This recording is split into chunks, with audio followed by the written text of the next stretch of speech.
Calling the meeting to order at 5:33.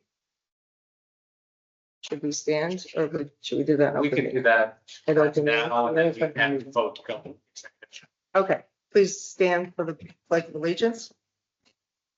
I pledge allegiance to the flag of the United States of America and to the republic for which it stands, one nation, under God, indivisible, with liberty and justice for all.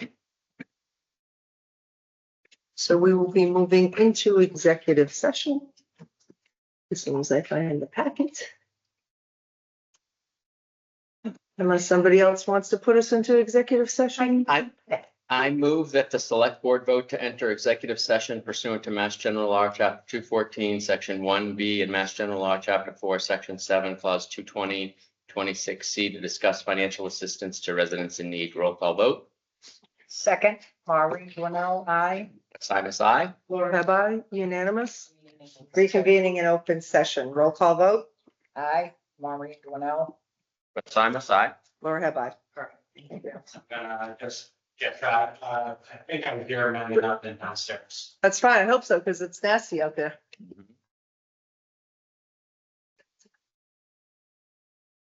Mhm.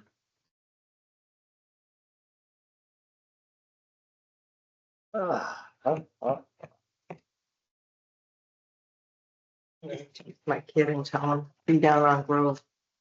That's been for a while. He's like, I'll just use my cell phone. I'm like, these kids can Usually I just use my cell phone. do the You sign and Brett? The folder with the signatures. I got, we, I just gave it a go.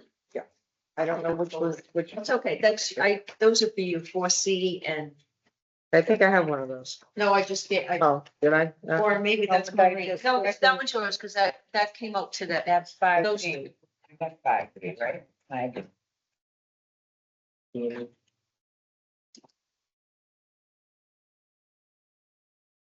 Hello. Good, lovely weather, huh? it's terribly just. Mhm. You guys know what's raining out there?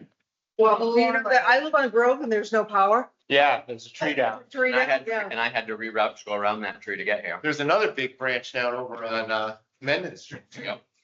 Well, I was saying earlier, I was coming in from Worcester and as I was, people were driving crazy, but as I was coming into Upton, trash cans and big Yeah. flower pots were bouncing across the road. Pretty aggressive. It's something like big swing. This. There's a few that came through. I don't have windows in my office, so I never know. Mhm. But the wind picked up like crazy. Joe, he came back to me this afternoon, said they're gonna try and come next week. I also sent sort of like an urgent email. Yes. Got out of office from Paul Johnson. Right. Sent to get in touch with Jan, got in touch. Or I forwarded the email to Sylvia. Yeah. So, like that fire. Well, they're not doing this project. No. I let them know. We chose a different vendor because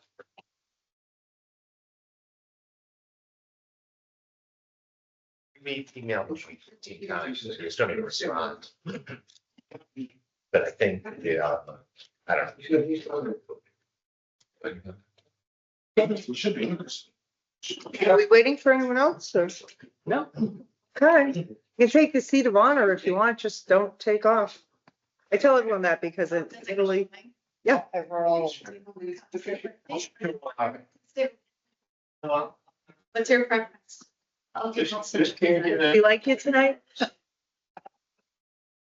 So Maureen, if you join the Teams meeting, if there's anything you want to share on the screen, then if you just go to the Town of Upton website. And that's .gov. So that's your new guilty pleasure, huh? That's my dinner. I don't know too I much. have occasional scooters. Nice. And then down below is the calendar, and if you select Like like teenage meeting. candy, you know, like what kind of 52-year-old? Just above. Just the other day. Sorry. just- And then we never took a look. How much money I spent? That's hers. He's like, oh, forget it. They got me nerds. I want the good nerds. OG nerds. Yeah. So you know, Or Oh, I was like, yeah. hey, do you remember Papa? One more thing. just- Logan County, the other day. These things, they were. Fizzling your mouth. Practical. Like Logan, they're. And just mute your. Can you imagine? Yeah, I guess exactly. you're back in the stores Oh, again. yeah. Yeah, I heard if a lot of things came back from way back when. You know? yeah.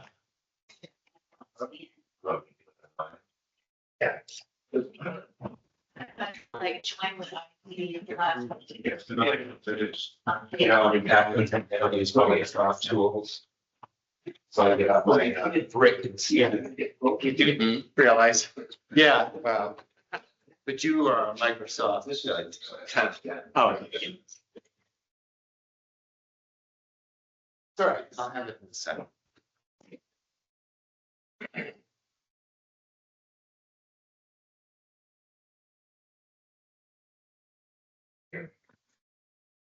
It's just us. Didn't do it. Yeah. We have the 2-page flyer, but we don't have the.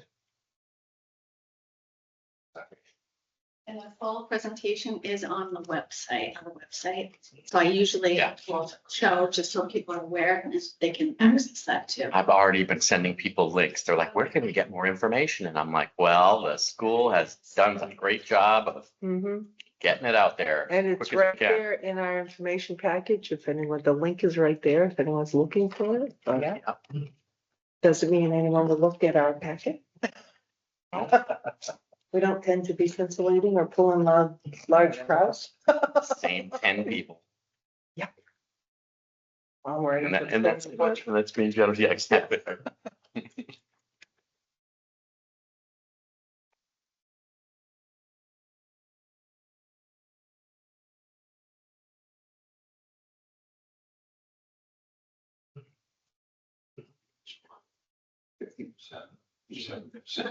I said earlier today, if computers had ears, we just do what we tell them to, it would be so much easier.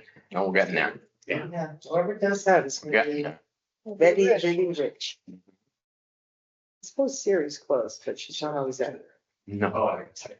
I see. 50%. You could do 40%. Yeah. Okay. You think I'd get this candy fish? Power through this meeting without it. That's it. So he's gonna be like a hyperactive 3-year-old. Yeah. Give me a minute. Yeah, wait till it gets into the bloodstream. And of course, the meeting goes long and we're here at 8:30. Then you're gonna Like, crash. Oh. Well, I actually went out so much and I'm glad I did, because I Yeah. like eat the pop, eat the pizza. Yeah. So, I'm gonna go off. Do you have a generator? yeah, but I gotta pull it out. because you're not connected to the. It's warm, you know, I'll be fine. Guess.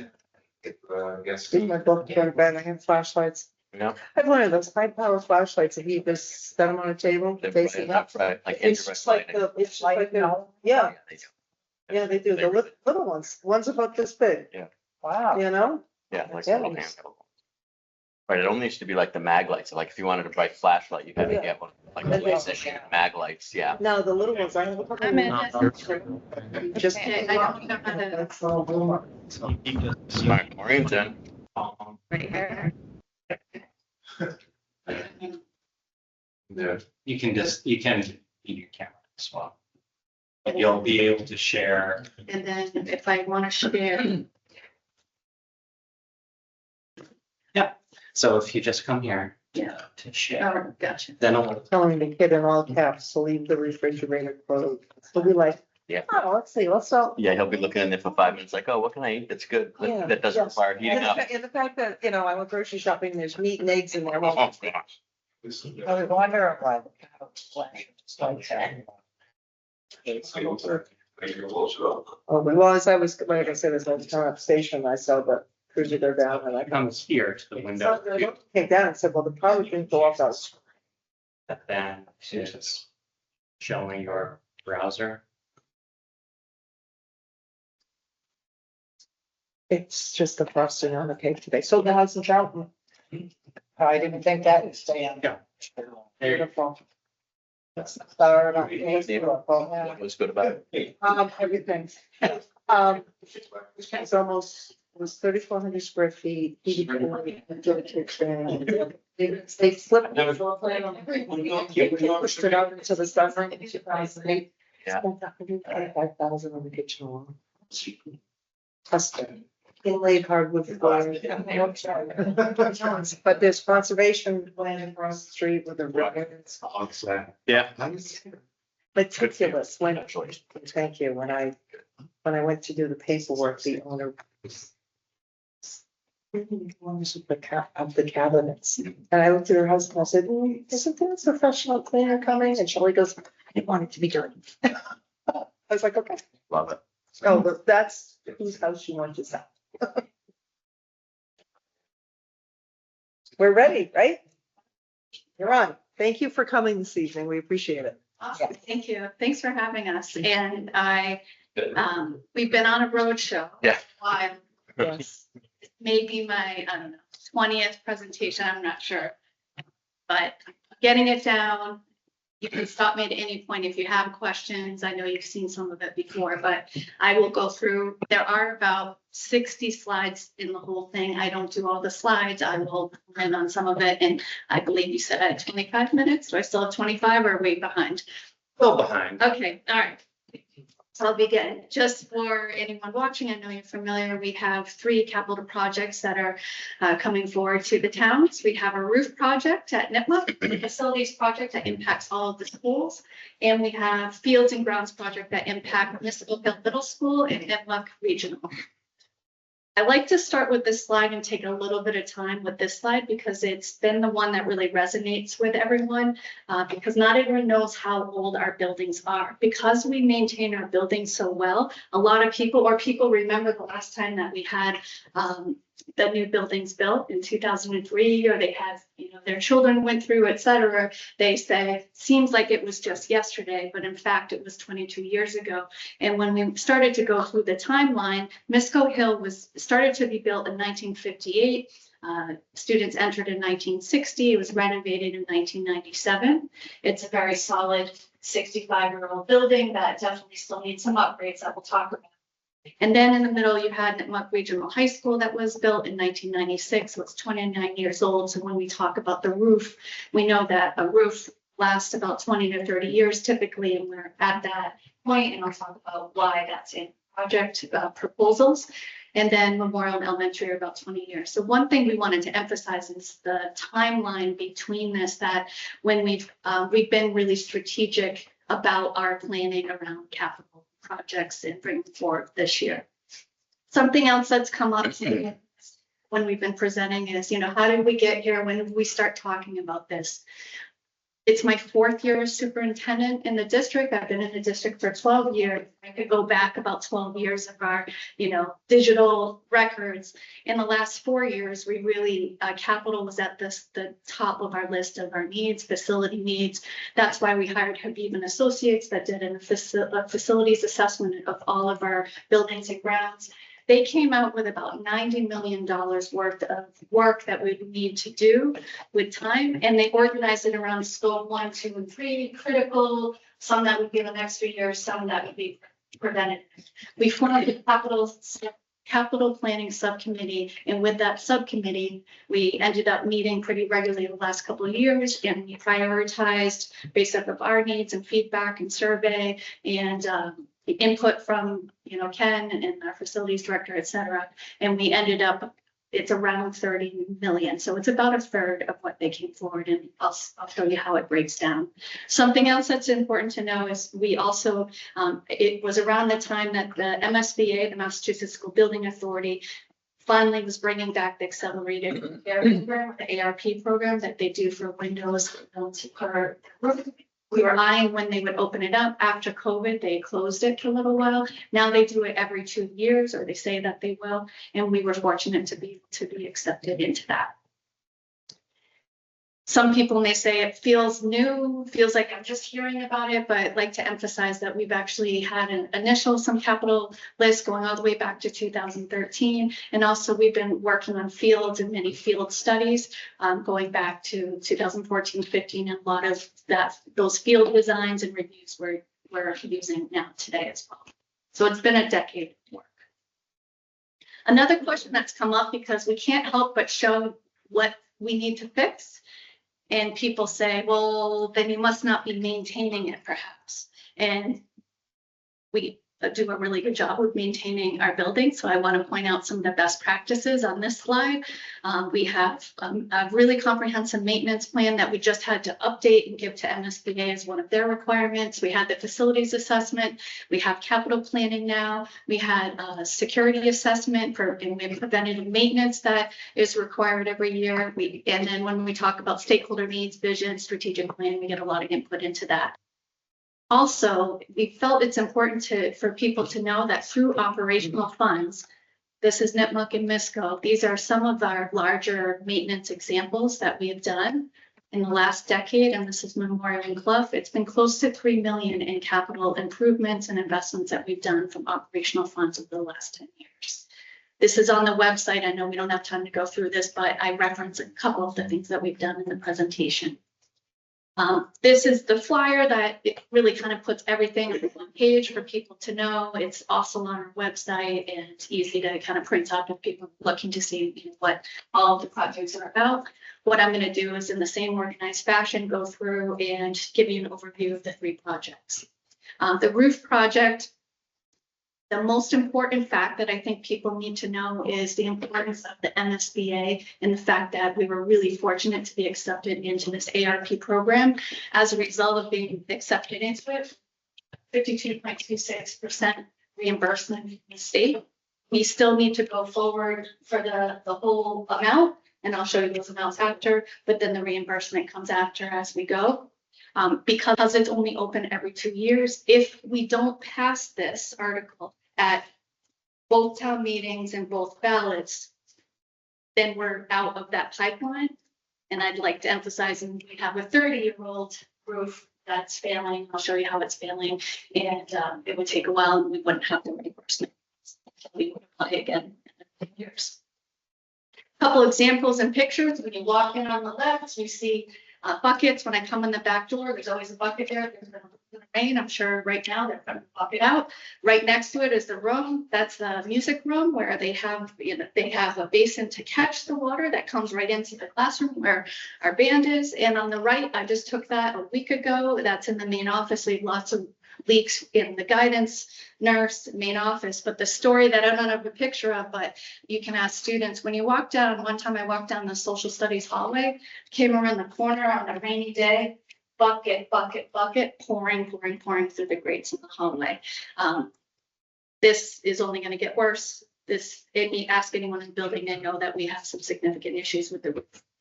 Some people have asked, well, why does it cost so much for a roof? I felt that this is a really good picture that we had because it shows how large the building actually is. When you can see it from above, and when you're next to it, you don't quite notice it. But as we know, it's typically a roof would last about 20 or 30 years. Part of what would be replaced is also the EPDM roof membranes. That's that black part right there. That's part, and that also will be reimbursed. The part that's not reimbursable, but will be part of the roof project are the HVAC systems and the air handlers, which are all over different sections of the building. It wouldn't make sense. They have to come off when we replace the roof, but it wouldn't make sense to put 30-year-old HVAC and air handler systems back up there. And so that's why it's part of the larger project. When we look at the total cost estimate for the roof, you can see it, we broke it out with the roof and the HVAC and the total roof, a little over 10 billion estimate, and then the reimbursement, minus reimbursement, and then the net cost there. One thing that we talk about across the board, and I try to explain, I know you're aware of it, but when I present it to people who might not be aware, is with our OPM costs and our designer fees are estimated close to about 18% total. It's a little on that higher end. That's what was recommended. We do know that it's going to be less than that. So we try to explain that to people who might not understand that is part of the higher amounts across the board. And something else that I can preempt the questions that we get about tariffs, that we know we put in, for contingency about 25% for tariff impact, and some of this is worked in as well to the estimate. Can I ask a question? When we replaced the roof, when this was built 30 years, was probably the best shingle. But now I'm seeing 50-year shingles. Are we going with a 50-year shingle? Hasn't been decided. Yeah. So, But if it exists, that sounds good to me. For residential, dollars to donuts, it's not a huge increase, but there is a 50-year architectural shingle. Yeah, Um, we'll look into it. I mean, we Yeah. still have to get you. we have to get the money, but And and through MSBA, it's very strict rules and guidelines that we have to follow. And not that we don't follow rules and guidelines, but through them, they assign our OPM, they assign our design team. Okay. There are all these contracts we're working through legal with them. It's a little bit different, unique project because it's state funded. Just so people know, I won't go through all this now, but we have all the more detailed cost estimates located on the website as well. When we go to the facilities project, I'm going to start with all four schools. There are a few items that go across all four schools. The first one is the building management system, and that is the brains of the building. And the best, for those who aren't familiar, and I'm sure many in the room are familiar with it, but we had a good analogy was given. Imagine you had a house with one thermostat by over 100 rooms, how inefficient that would be.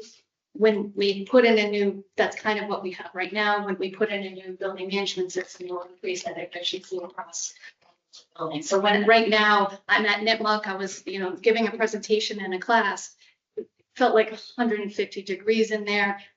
Then they're opening the windows, right? Because it's so hot. In another part of the building, it's really freezing. And these systems, because they're pneumatic systems at the Nipmuc and Misco, the older buildings, we know that they're inefficient, and a concern is that some of them will end up not working and be able to work the brains of all of our systems. Feel free, this is usually your slide, but jump in if I miss something. All right. Security card access system at all four buildings. This came out of our Homeland Security assessment that we had. We still use the keys to all of the buildings for the last 30 years or 60 years for the building. So imagine how many keys might be out there, right? We do manage our keys, but it's getting old with some of the buildings and securing what they say and what you would have in most businesses. For safety, you have a single point of access where you have the swipe of the cards, either the key fob or sliding in there. And we'd be able to do that on a few of the doors, and then we can streamline people and be able to monitor. It would be really helpful in some of the buildings where we have a number of activities later on at night, or coaches coming in. If someone lost one, you just turn it off, and then other people can find it and access. This I've put in earmark requests for the last few years. Haven't received it yet. I have put in grant requests in the past. Haven't received it yet. We are trying to look for other ways. If we were to get other funding, then we would pull it out of here and reduce the cost here, but it is really important to us to have the increased security. In addition to that, with the safety and security, we have our caging and timekeeping systems. This is my second favorite picture in all of the presentation. This is at Misco Hill, and in a lot of spaces in Misco Hill, it isn't actually working. You can't hear the paging system at all, and it's not in all of the From a safety standpoint, you have an emergency, that's the number one thing. It came up in the security assessment that we need to upgrade our paging systems. Because of all the wiring, that's why it's a capital project, because of the expense. We don't talk about the timekeeping too much, but I want to tell a story that at Nipmuc, as an example, we call it Nipmuc time because we reset all of the clocks in the building, but for some reason they lose time. We're always about 5 minutes behind regular time in the world. And when we're supposed to have buildings that are efficient and moving class to class, that's all those systems need to be replaced. They're not. In addition, at Nipmuc, when did we do the Misco data cabling? Did it about 2016. Okay, we replaced the data cabling at Misco. Now it's time for us to do it at Nipmuc. It goes back to 1996, so it needs to be upgraded from Cat 5. We have so many things that are working out into the system, but we're finding that there are glitches and it's not working as well. Telephone, security camera sensors, wireless access points, etc. Auditorium seats and carpeting. When you are far away and you look at that picture on the left, you go, oh, that looks really nice, right? When you get up close, you're actually looking at seating fabric seating that lots of people have been in for the last 30 years. It's getting a little bit worn down, but more importantly, there are a number of broken seats.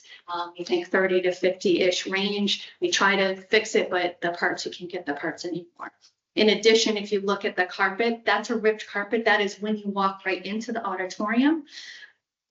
It's ripped right down the middle, it gets worse every year. If we were to replace the carpeting, then you have to pull all the seats out. And so it makes sense too, as it being, done all together. In addition, we'd be looking at flooring and tiling in the classrooms. This is an example of one of the classrooms at Nipmuc that is starting to rip again, close to the for Mistville, this is my favorite picture though of the presentation. This is the oil field transformer from 1958, which clearly has exceeded its 20 to 30 year lifespan. When we think of issues that could make the building and school not happen on the list, too many that are like that critical, but this whole system, the electrical system, is one. We are working with National Grid with some of the replacement potential here, but what goes along with it is the switch gear. And even though I don't know all the technical ways it works, but the stories they say, if we would ever do a reset and pull that switch down, we know the power wouldn't come back on. We never do that. We also don't have a generator, which I like to talk about, because I'm the one who has to always call school when the power goes out, and it happens sometimes in the middle of the school day. And what happens, it's pitch black in the building. We have some battery operated, but you can't keep students there very long, and there's no water, there's no using of the bathrooms, etc. And it can take, with all the busing, if we have more than one school and goes out, we might have to dismiss them in the whole day, or say the storm comes in.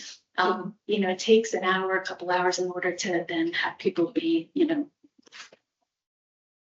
it will go out because where Misco is located, you have power coming in from Mendon on one line, and you have power coming in from Upton on one line. And I always like to say, even though I know we all do a great job, I see them out there like working on the tree branches so it doesn't take the wires down. But some of these really windy storms, as we know, just happened tonight, takes the trees down, takes the wires down, and then that means we're in school.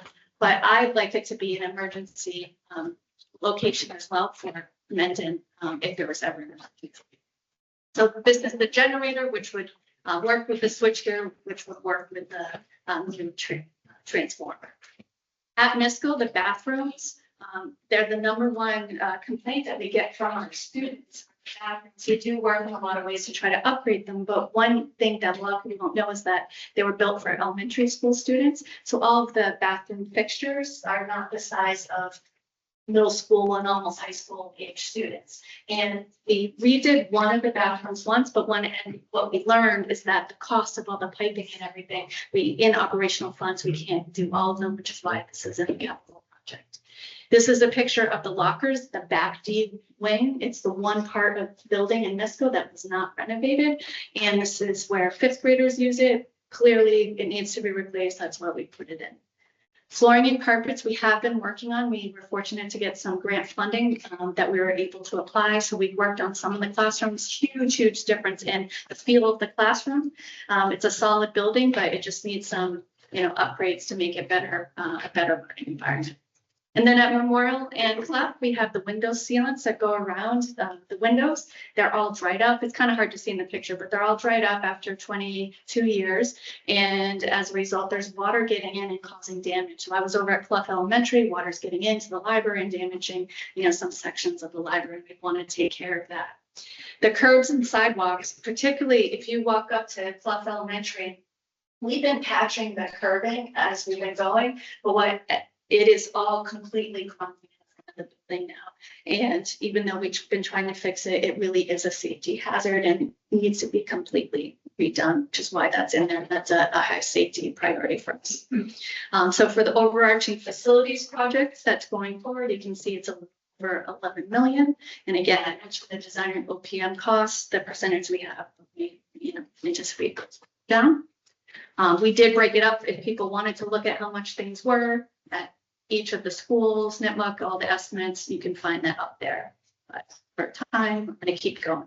The Fields and Grounds project, We organized it just so people understand around what we need to work on at Misco, and then what we need to work on at the backfield at Nipmuc, and then the front field at Nipmuc. I know sometimes people focus on the turf field or the front field at Nipmuc, but it's actually about all of the athletic fields and grounds that need to be worked on. So when we're looking at Misco, and I don't know if you've been there, there are two sections at Misco. We have the upper kind of field, football type of field, the gravel track up there, great irrigation. It's in really good shape, the field up there. This is the section that we would be redoing. It's our baseball and softball fields. You're looking straight on that bigger picture onto you're in left field at the baseball field. And then when you look across, you're heading over to the softball field. You can see the state of the grass in that left field. It's really compacted. Something that doesn't quite show up in this picture, but on the website, we have a lot more visuals for people to look at. This is also our soccer field for youth. This is also our field hockey field for youth. This is also our flag football field. This is also what we use for gym class. And it is used year round, and it's very unsafe. We have people from other towns that refuse to play at both of our schools. We have people who have come and taken pictures of the field hockey field and said, I can't believe it's this bad. I'm going to take pictures and show people. Like, we had heard these stories about our softball field, where the mound is. I won't go on, but you can get a sense. That's at Misco. When we go over to Nipmuc, we have the front and the back. I'm going to show you the pictures. This is the front field I'll talk about in a second. And then we have the back fields back there. So going back to this one, we have similar issues of uneven terrain, divots and holes, safety issues for athletes and spectators. I really want to emphasize the lack of accessibility, because a lot of people might not know this, to the fields, and no walking path for community engagement. Part of what the project would be, when you look at where it's flooded, I'm pointing here, but in the upper right, that is how you get over to the back field. There's a portion where you're walking into the back fields. It floods all the time. That would all be paved coming in. And I try to emphasize that there have been some issues where we had to get emergency vehicles. I've heard stories of past, like, you know, there have been some, you know, big issues that happened over all the years. And it's really hard to get even emergency vehicles in the back. But if you have any mobility issues, it's very difficult to get back to those backfields too, especially when it's that kind of state. What we intend to do is put a walking path that goes all around the field. I'll show you just what that looks like, and which helps people to understand it. And that would be an accessible path for any vehicles that would need to go for working on lawns. But also it would be a walking path that would be close to 1 mile for people to use in the community. People might not know we have no lighting on any of our fields at high school, which is highly unusual. What that means is for utilization, and we do use these fields and we want to be able to use them more, especially for youth and other sports. What ends up happening is, you know, it gets dark and then you're done using fields. With having a turf field in the front and then the increase of the lights, not only would you'd be able to extend the use of the field, but I told this story in the past when we met and presented like a while back, the story of, if you have lights on a field, we have this 1 week of lights at Nipmuc, the whole community came. It was at least 1,000 people were at that Friday night football game. And then you have a lacrosse game, you have soccer games, and you have the ability to field hockey games to have them at night. And it brings people, it brings the community together, which is what we're looking to do at our high school. And it also is an ability to bring in revenue, because we can't host anything if we don't have lights, if we don't have a functional field. We're actually paying money to send our students to go to other fields and other places. Particularly, we have stories of lacrosse. Just this week, we had to go and play on all these other turf fields elsewhere, and we can't play and practice where we're at. A lot of people don't know we have an amazing track team and no track. And a lot of people go, oh, I didn't really thought about it. We don't have a track, but we do have a track team. And when I talked to the track student athletes, they said they practice their hurdles. It's not the full length in the middle of the cafeteria.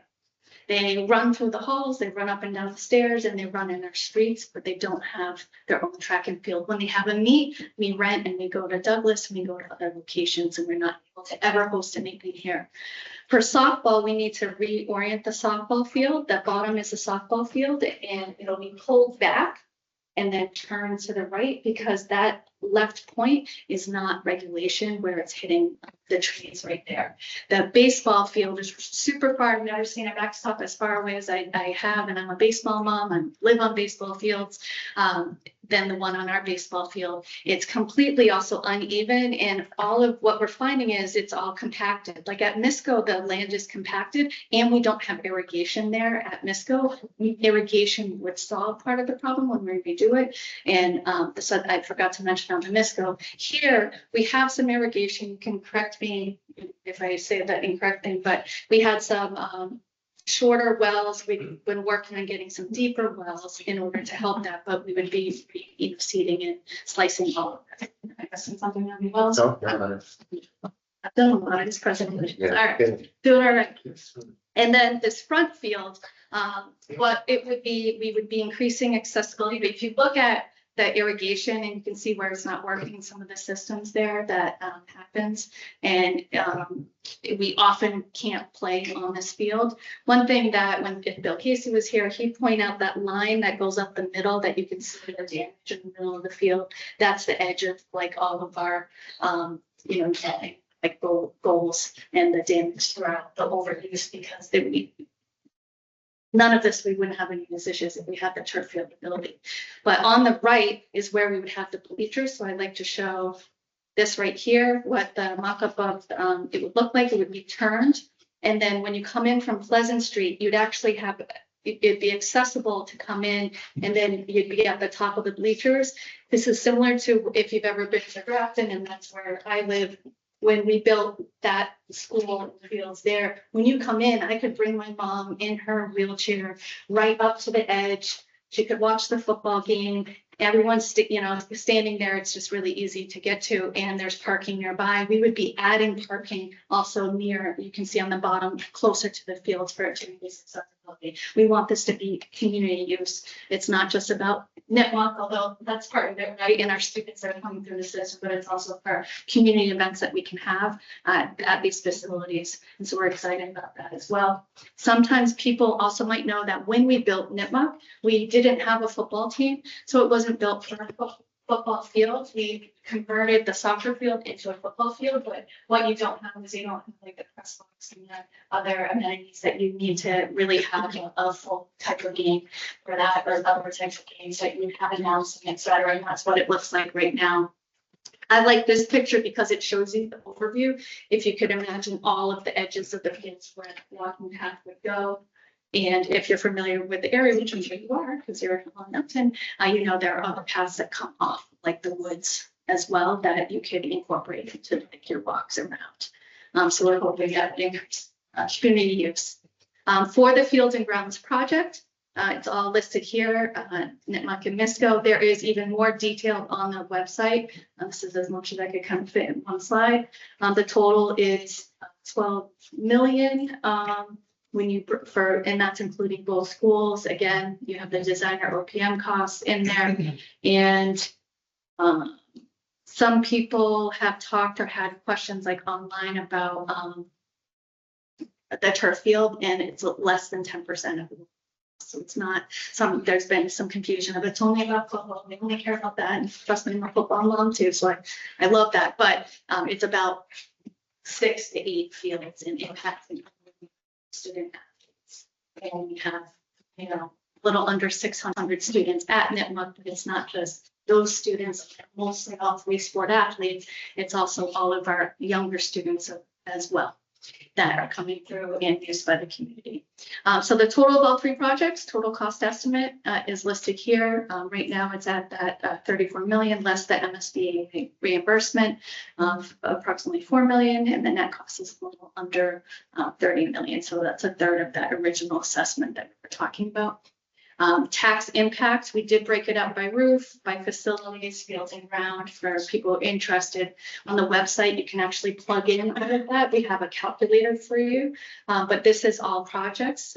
We've been told that the average home is around 620,000 in both the communities, so you can look to see what that amount might be. But if you're looking specifically, you can put your own numbers into our tax impact calculator that's currently on our website.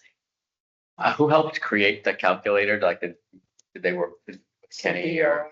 I did it. DOR. Yeah, we verified it, yeah. There it is at. Yes, awesome. That's When great. you go to our website, I think it's important to point out two things. You click on the capital project there, it brings you to the main page. Two places you can ask a question there or there. Flyer, the overviews there, all of the total project cost estimates there. Any of our presentations, so this, I'll be able to put the recording up after, but this is one we did at school committee. We are doing information sessions, so I'm doing full, same thing I just did here. I'll be doing it on Thursday at NITMOC, but it's also over Zoom, so you can encourage people to attend that. We'll have a hearing right before school committee, right after break. I also will then do a superintendent Zoom on Tuesday, right after break as well on the 29th. And I'm also we're willing to present to anyone, anywhere, as much as we're able to be in one place at one time, not two places at one time. And one thing to point out, the tax calculator is here, so you just can put it in, select the town. People are looking for that. We have info on our building committee that we have, and then we have, I'm very proud of this, because I made it. A little chat bot where you can ask it questions. I usually test it out in meetings. I won't test it out here, but if there isn't information, or if it says, you can just let us know, and we'll make sure we feed it the information where it's able to answer questions for people. And I'll stop there. That's pretty good. I did, that was, It really, it gave me 25 and I was 30. I haven't been able to get under Really 30 good. yet, but had I known, I will for time. would have hit the time. It will be that. I promise. I know it can't be. Questions, comments, Brett? I just thank you for that. I mean, I think it's phenomenal culmination of literally decades of work and having it come together and, meeting the moment is huge, right? It's like a full court press, communication, PR, information, like you guys have packaged so much of this.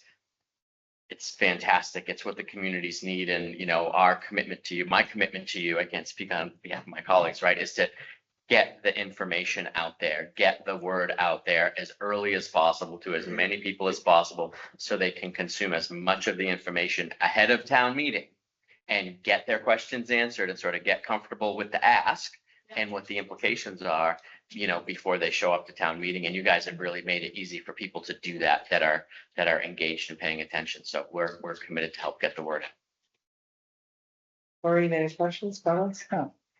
this is the best project presentation I've seen in a lot of years. And I think you've provided quite a bit of information. And you put it out there, what impact to the taxpayers, how much each project's gonna cost, and I haven't seen that in a long time.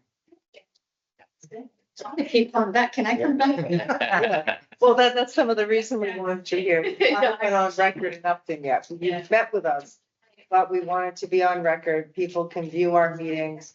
Hopefully they go on because this is so important and it's not a frivolous ask. You started at 90 million, you got it down to 30. That's huge.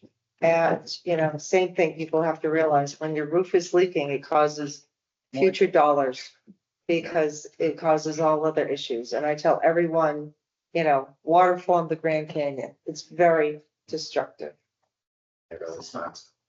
Oh, yep, path of least resistance and it gets bigger and bigger. What's one thing I want to say?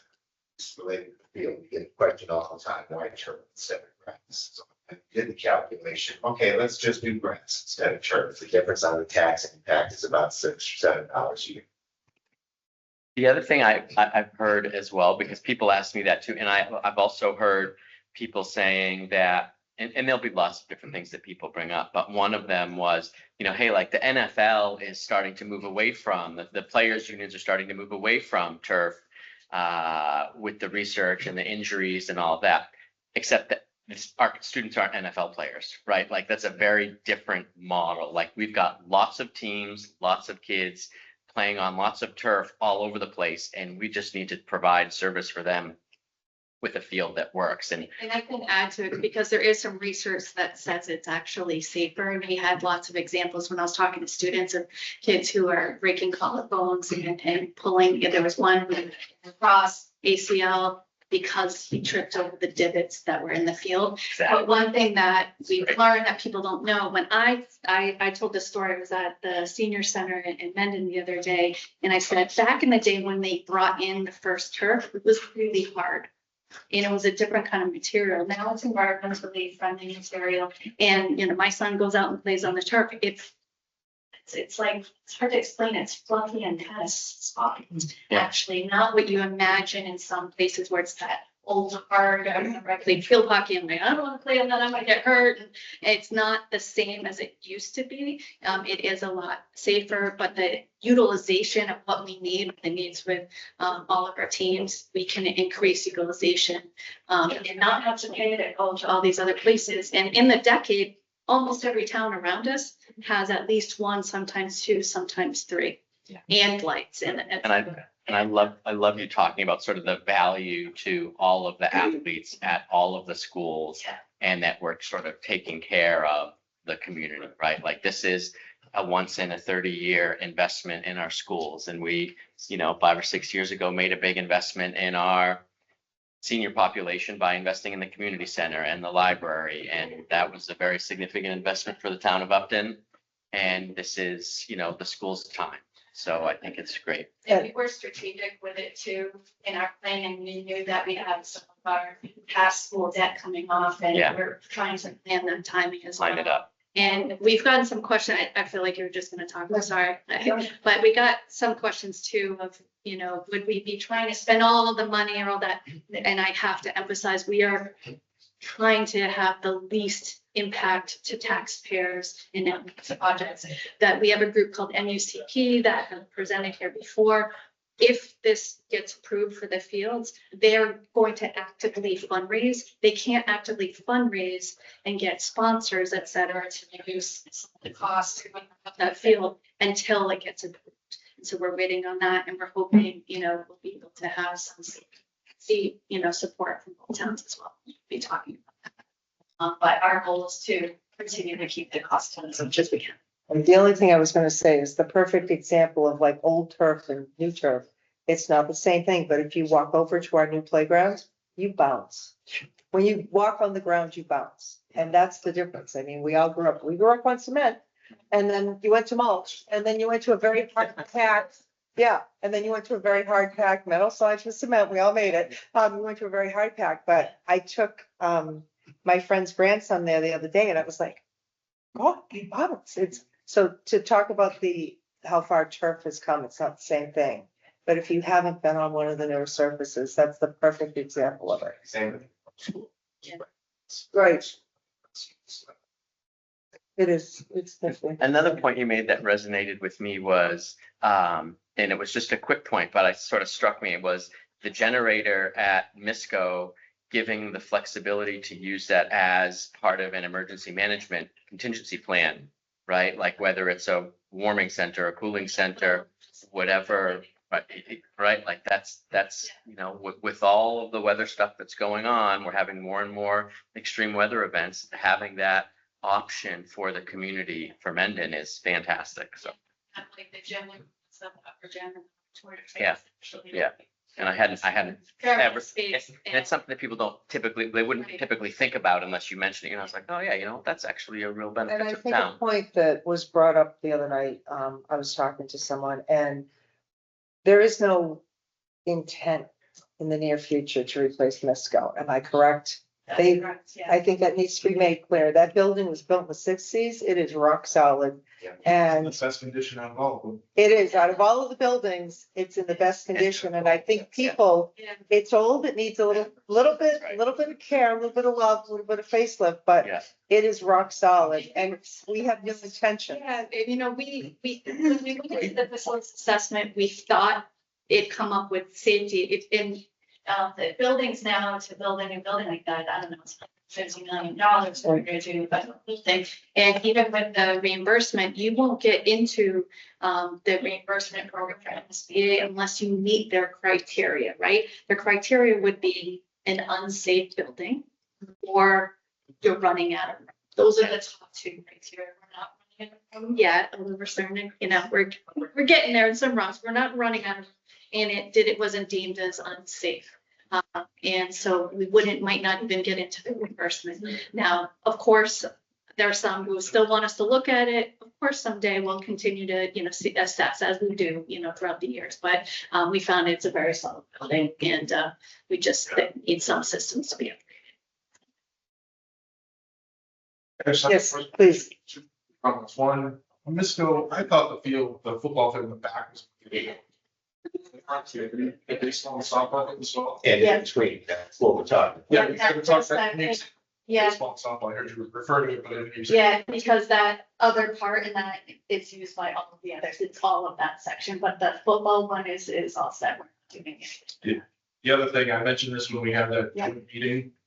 Again, the dominant piece of this conversation is the turf field, which is not the main focus here. I don't think you want to get talking turf versus grass. You're in trouble if that's the conversation at any of these town meetings. I don't think you have to replace the turf field every Yeah. 10 years. You don't have to It's replace actually grass. 12 to 15. Yeah, so I don't think you want to get into those conversations. That just brings up questions. Just wanna focus on, here it is, this community, buildings, Yeah. roof, I mean. And I think you did that in your presentation and yeah. We tried to In the presentation, it does always come up as a Yeah. question and Does it? we looked up the detail Such a small and looking it up that it's under 10%. It's not even 10% of Right, the and I- overall cost. Such a critical. And the utilization, it's hard to say like, what is the utilization? It would be increased so much if we were able to. It's the shiny object, but it's such a I know. small piece of this whole. It's not, it's really It's- 5%. You still have grass. It's really about Yeah. $100,000 delta. That's That's why I said the tax impact, you're talking probably $7-8 in ads a year. So, you build the whole thing down, that's one thing, but for $7, I don't think people are gonna, that's gonna sweat it. just trying to give the need, but I appreciate the Yeah. feedback. Yeah, just, Yeah. Everywhere we go, every presentation. It's gonna be hard. But and that's something like, whatever, for the small voice that we have, right? Like we can make sure we're communicating and articulating that. I think you did it in the presentation, right? You were very clear, like this is a macro level view. It's an investment in fields for the district that includes lots of pieces. And all those pieces together are what makes a whole heck of a lot of sense for the community. So Something else that came up at a recent, maybe emphasizing, and I'd love your thoughts, but because we haven't done it in the presentation, the number of sports teams we have and the student. That came up in a meeting to just, people don't know the number of teams that are going through and using that. So we're gonna look up the data. So I have it. To have It's it, not in yeah. the presentation right now, but Yeah. I know it came up as a question. but like not everybody's got, like, a lot of- Sometimes people don't know actually the utilization, how important. it Right, is. but I think too, the important thing is truly the safety.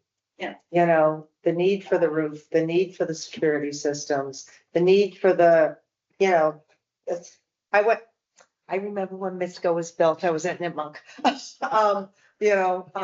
It's still the same, but if God forbid there's a security issue or an active shooter, you need to be You able, need the pay to get- consistent. yes, that is vital. Because It's not fluff, and that's what people need. It's not just fields. It's not just fluff. This is truly the health and safety of your children. And there is nothing more paramount, period. well, those energy management systems, that's part of what they do is get the air exchange going, which is something. Which is also health and safety, yes. So, Anything else, Paul? Madam Chair, I don't want to be discussing lawn party with you, but there's posted that you already missed on. Okay. I wasn't watching it. he's always has. Well, he's right. We're late. So, okay. Thank you. We appreciate it. Thank you for having Thank you very us. much. Thank you very much. Good.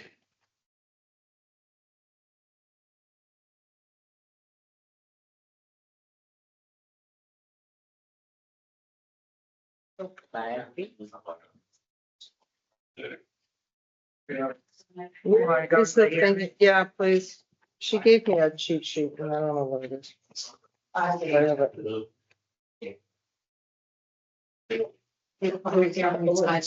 Okay. So I'd like to, open the first public hearing. Thank you. Thank you very much. Which one's the first? Sorry, I have to scroll through everything and find it. I don't have. It's about. You may want to make a statement that we're gonna take things out of order and take the public hearings. Okay, we're gonna take things out of order. We'll take the public hearings. I cannot find which public hearing is first. I'm sorry. The Cleveland Farm Road advertised for 6:20 PM. It's a layout hearing. Okay, so we have a layout hearing. I found it. We have a layout hearing for Claflin Farm Road. It was advertised for 6:20 and we're gonna start it at 6:40. Welcome, and if you could just, when everybody settles in, just introduce yourselves. Yes. Should probably just vote to open the public hearing and then one of the members read the legal notice. Does somebody have the legal notice? I have it Right in here. front of me. That's fine. All right, so let's take a vote. So you want. We're going to open the public hearing. And then you're gonna pull. Okay. Town of Upton Select Board, public hearing, layout of Claflin Farm Road.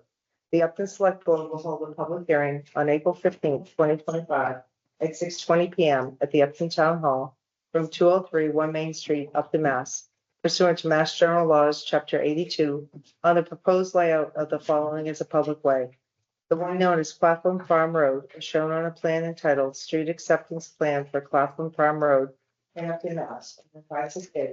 Dated December 13, 2024, prepared by Allen Engineering and Associates. Copies of the plan are on file with the town clerk.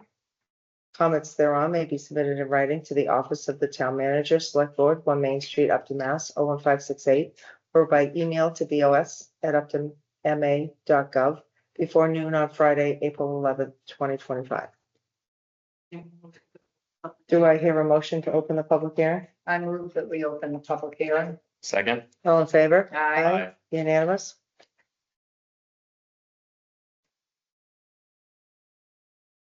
Gentlemen, thank you. John Mastriani, General Manager, Lois Building Code. David Pine, Motion Companies, project manager. Okay. Yeah, we're here for the road acceptance. The open space has already been deeded to the town, to the state. So we have been kind of in charge of the road for 3 years now. Yep, so we have kind of all our ducks in a row. Working with Mike, make sure the language is acceptable to the town attorney and our attorney. So Mike, anything to add on your original? Yeah, Mike Antonellis, Director of Land Use and Inspectional Services. You should have in your packet tonight a memo by me just detailing the planning board's action that they took on this. They held a public hearing April 8th, I think it was, it's in the memo, but very recently. They had street acceptance. They made a motion that was unanimously supported to recommend acceptance of the road. With that, they had Stan Tech, who is the peer review engineer on staff for this project, review the as-built that are laid out for you tonight. And Stan Tech had virtually no comments about it. They were pleased with the what was submitted for the as-built. They noted a couple of sort of outstanding issues that were minor in nature with regard to the subdivision, things like, a property bound had been paved over within a sidewalk. But those are things that I know that Lois Report has been working with the residents and the DPW as well as town to rectify some of those smaller issues, but it's nothing to do with the actual layout of the roads, which is deemed acceptable by both the planning board and by their peer review engineer. Questions, comments? How do those punch list items get followed up on? Is it between, and what are some of them? I know you mentioned it. Is there other work that's planned to be wrapped up there for a punch list item that is written down or documented anywhere? Or? I have it all in my records in my office, so I have it. I keep it all collected within this development folder. Yeah. But it was only 3 things. It was the paving over of the property bound. There was a cross slope across from a driveway where Yep, that was taken care of. I'll take care of. And then, there's a fence that I There's a think fence. a new owner in the subdivision had put in that creeped into the drainage easements Mhm. a bit. So that's not necessarily something that's within their control, but was identified. And so is it the subdivision, like, is it you guys or the DPW that goes and will, or the residents just have to put loam over the sand that's next to the road that's there? So That's what's required. is to have that sort of like gravelly Correct. next to the pavement. Yes. Got it. Requirement. Yeah, so any and all items that have been mentioned and noted on file with me, I'm following up with them, with the DPW. Sounds good. Thank you. Thank you. Any further questions or comments? No. So Do I hear a motion? So, Joe, Just to ask if there's anyone here in the public. is there any discussion from anyone in the public about this matter? I don't see any hands online. I don't see any hands live. Okay. Do I hear a motion? I move that the select board vote to approve the, A motion to close the public hearing? We would be lost without Sue. She keeps us, I move that we close the public. second. all in favor? Aye. I move that the select board vote to approve the layout of the way known as Claflin Farm Road and herefore laid out by the select board and shown on a plan of land entitled Street Acceptance Plan for Claflin Farm Road in Upton, Mass. 01568, dated December 13th, 2024, prepared by Allen Engineering and Associates Incorporated, and to recommend acceptance at the May 1st, 2025 annual town meeting. I'll second. All in favor? Aye. Unanimous? Thank you Thank very you, much. gentlemen. Appreciate your Love to see patience. projects started, done, and finished. Check the box. Love it. Thank you. Great work. Okay. Yep. All right. So next is a move to open. Yep. Okay, so next will be the poll hearing at 90 Pleasant Street and 87 Christian Hill Road. It was advertised for 6:30 PM at 6:46. Second. All in favor? Aye. Public hearing notice in accordance with Mass General Laws, Chapter 166, subsection 22. The Upton Select Board will hold a public hearing on a petition submitted by Mass Electric Company, DBA National Grid, and Verizon New England, Inc. The petition seeks approval to install poles, wires, and fixtures, including necessary sustaining and protecting equipment, along and across the following public ways. 1, 90 Pleasant Street. Proposal to install one 45-foot JO pole C2 beginning approximately 25 feet southeast of the center line of the Pleasant Street intersection. This pole will serve as a riser pole for a customer underground conduit system and transformer. Location details are shown on plan number 309-80331, titled Petition for Joint or Identical Pole Locations. 2, 87 Christian Hill Road. Proposal to install one 40-foot JO pole C3, anchor and guy wire, beginning approximately 17 feet east of the center line of the Christian Hill Road intersection. Location details are shown on plan number 301-32171, titled Petition for Joint or Identical Pole Locations. The public hearing will take place at 6:30 on Tuesday, April 15th, 2025 at Upton Town Hall, second floor conference room, 1 Main Street.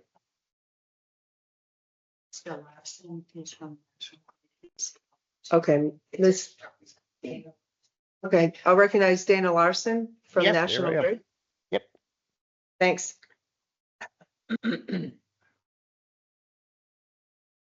Go ahead. Yeah, so I guess we'll start with the Pleasant Street one. Yeah, we just want to put a new pole up. The school, Nipmuc School is gonna be putting in EV chargers. So we need a new pole to run to a transformer. On that one. And then on the Christian Hill one, we need the pole line ends approximately 100 feet before a new house being built. So we need to obviously extend the overhead lines to serve this new customer on Christian Hill Road. Questions or comments from the board? Done here? On here. Any questions or comment from anyone in the audience? Once again, I see nobody online. Nobody has any questions in person. I move to close the public hearing. Second? All in favor? Aye. Unanimous.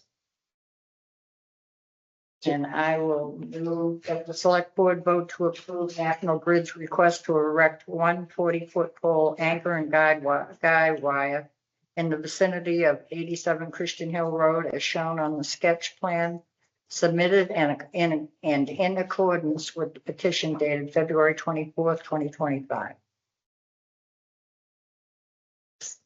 Second the motion. All in favor? Thanks. I'm paying attention. We noticed it, but I've had a rough night too. Yeah. All in favor? Aye. Unanimous.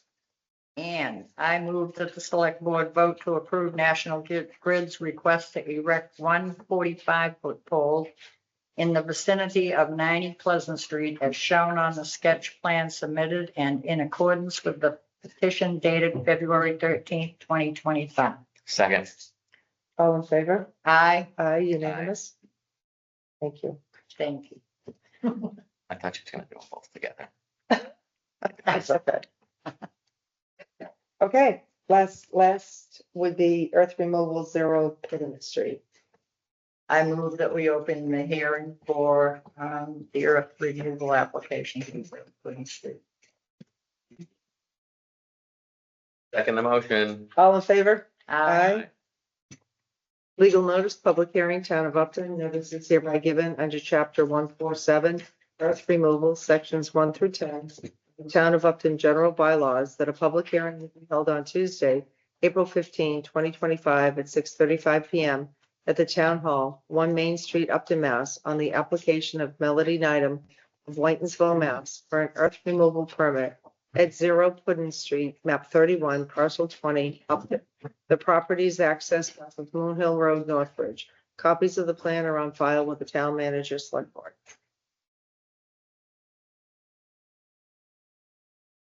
Good evening. May I have your name? Absolutely. Mark Allen, Talent Engineering Associates. Thank you. Here representing Melody Nyman, who's in attendance tonight, the property owner. We're here before the select board to seek a special permit for a land disturbance permit.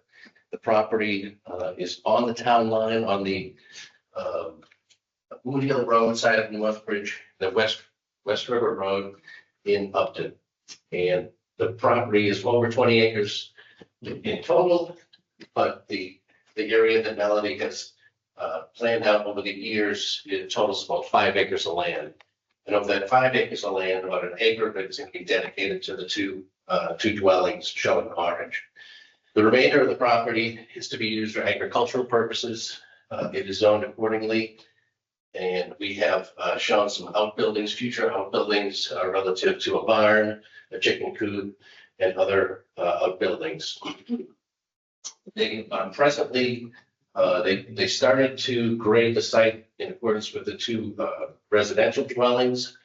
And the Conservation Commission and the US EPA noticed that it had tripped a threshold, one at this board level and the second at the conservation level. Whereas the limit of work needs to be permitted through the 2 agencies. We've gone through the Conservation Commission to this point. They've approved the plan. What Melody has done over the last 20 years of owning the property is she's accurately mapped all the wetlands, stayed away from all the resources, stayed away from the floodplain, stayed away from the endangered species. So she's really she's known the property for years and has kept out of all the resource areas. But just for the sheer size, anything over 1 acre of land disturbance and the thresholds here will have triggered us to come before you folks. So we've, like I said, last 2 weeks ago, we filed with the Conservation Commission, had a great public hearing, and they did issue an approval. But before this board, we kind of wanted to put the nuts and bolts together of how the remaining material is going to kind of get taken off the property.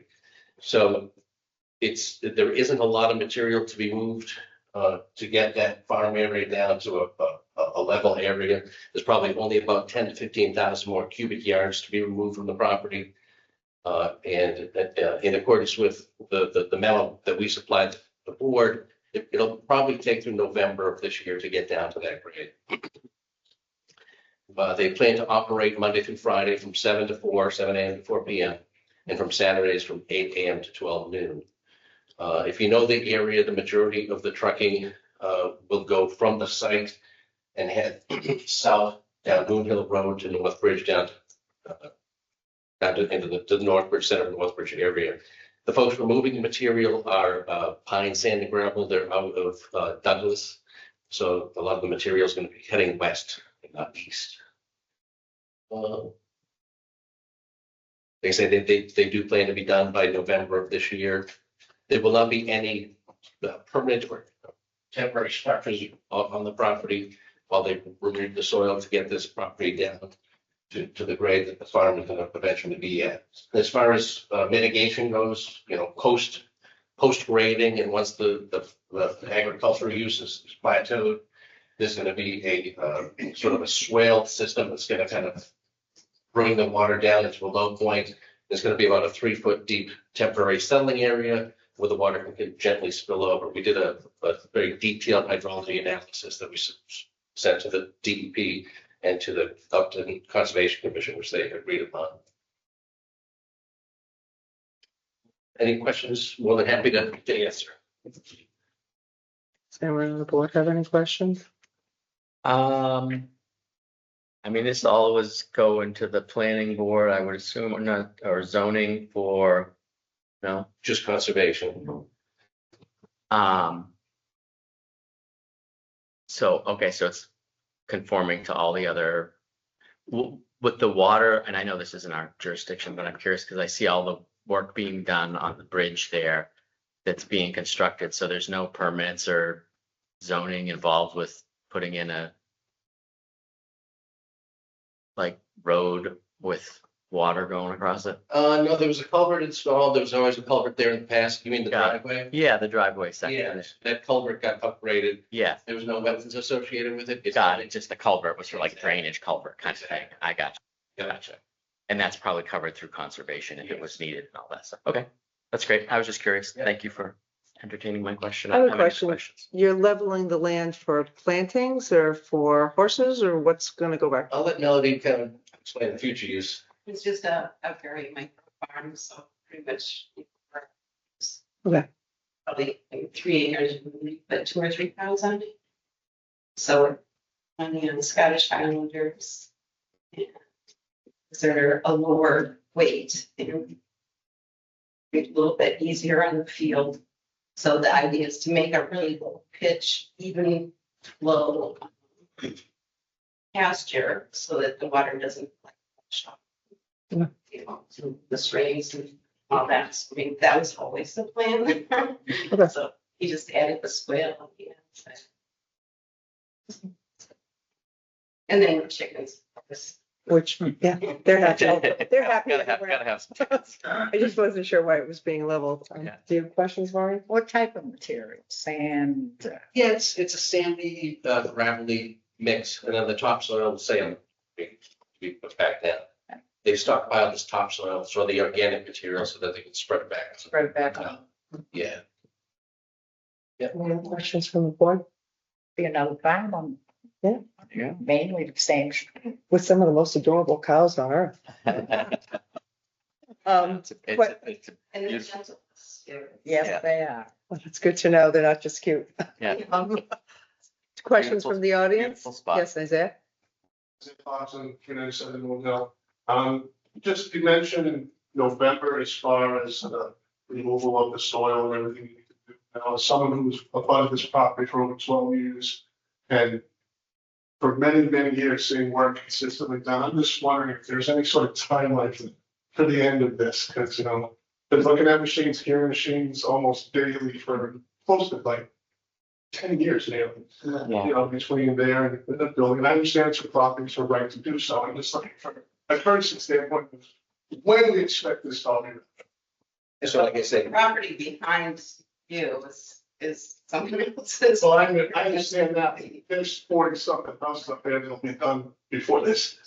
Right, but my work didn't start until like a couple of years ago. So I'm on the side of the driveway. Put the driveway in so the well guy could sort of dropped it in. So the well guy could get in. That was maybe 4 or 5 years ago, but it's not. Hasn't been daily from me, so.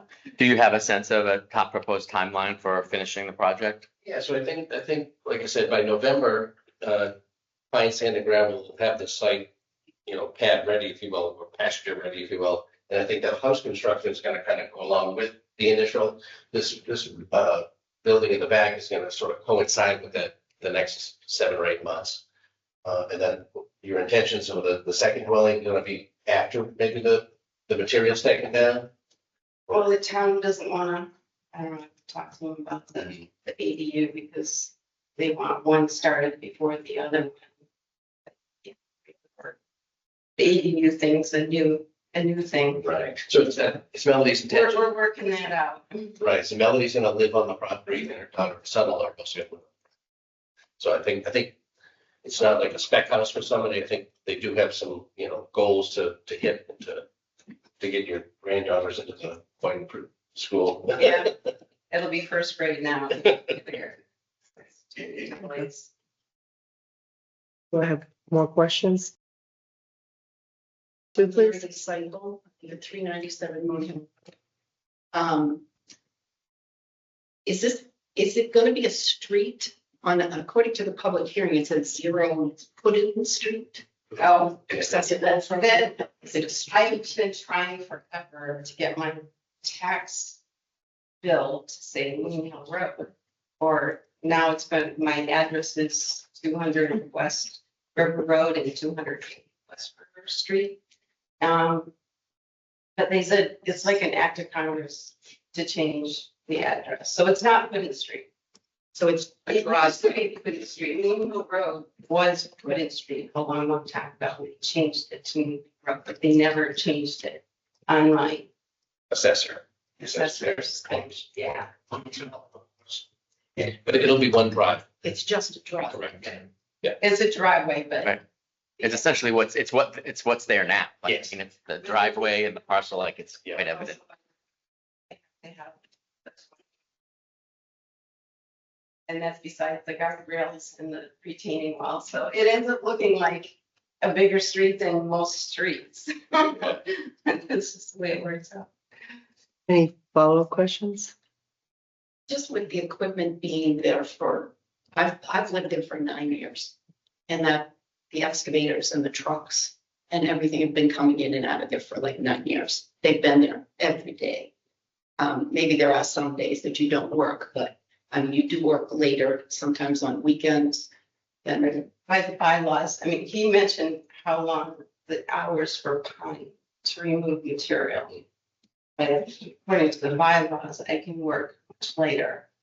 And sometimes I need to, I mean, when it rains like 5 days out of 10, you have to make it with sunshine.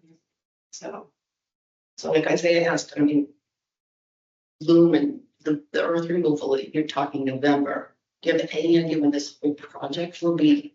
We have trucks and everything, the noise is just, it's constant. we're also over 600 feet off the roadway, so. But the trucks all come right out to the road. Right. Would you say the house would take about a year to complete? Probably at this point. Yeah. I'm just curious your ballpark, you're talking like end of 2026, based on what you think for the. Hopefully sooner. I'm sure. I'm sure you want. Okay, actually. Just want to, this is all for private use, this barn and this farm. It's not like a commercial, like a Kelly's farm. Like it can be set up things out here. Okay.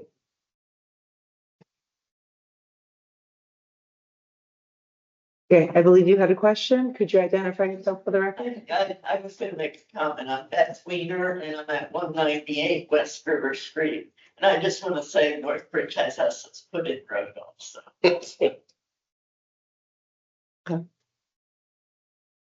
We can't fix that.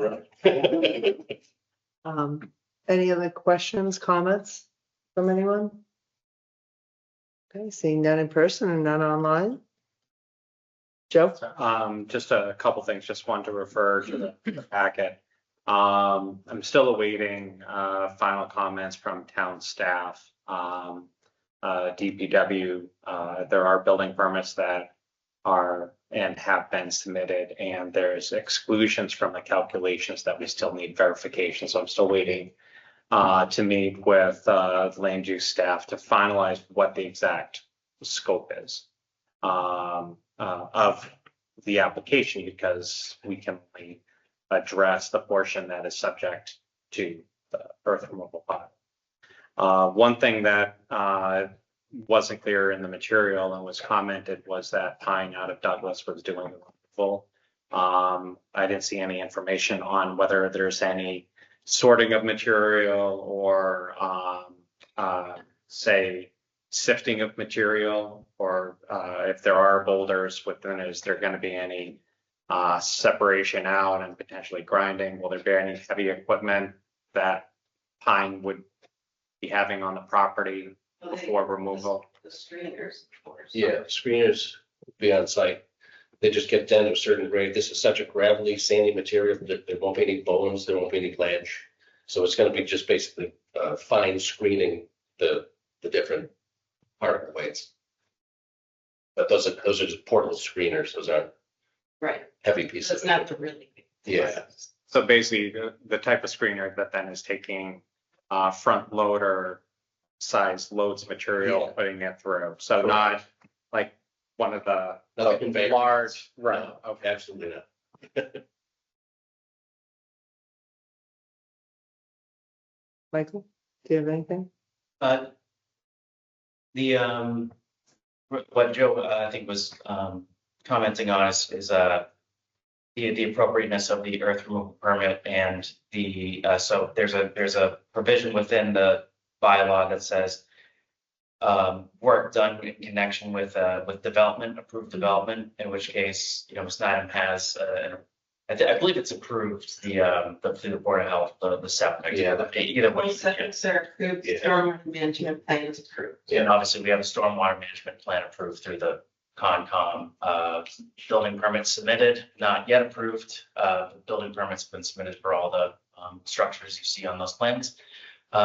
So if all the work is, and all the removal is done in pursuit of achieving the plan that's been presented, as was discussed at a prior public hearing regarding earth removal, but an earth removal permit might not be necessary to be granted through the select board.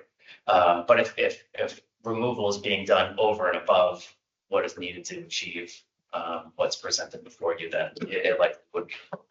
So, and Joe, I don't want to put words in your mouth, but I think what we were asking is to get some final calculations as to what it will take to achieve what is on the plan, and compared to what the estimates of removal are.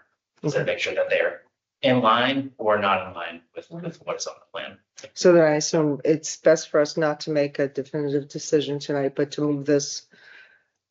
We continue the hearing until May 6th, because it may be a moot point where you might not, if you get the calculations in, you don't need us. You don't need the earth removal permit.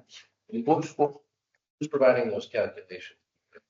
That's going to need to be a determination from the building department as far as what associated with the permit, and what is excluded, and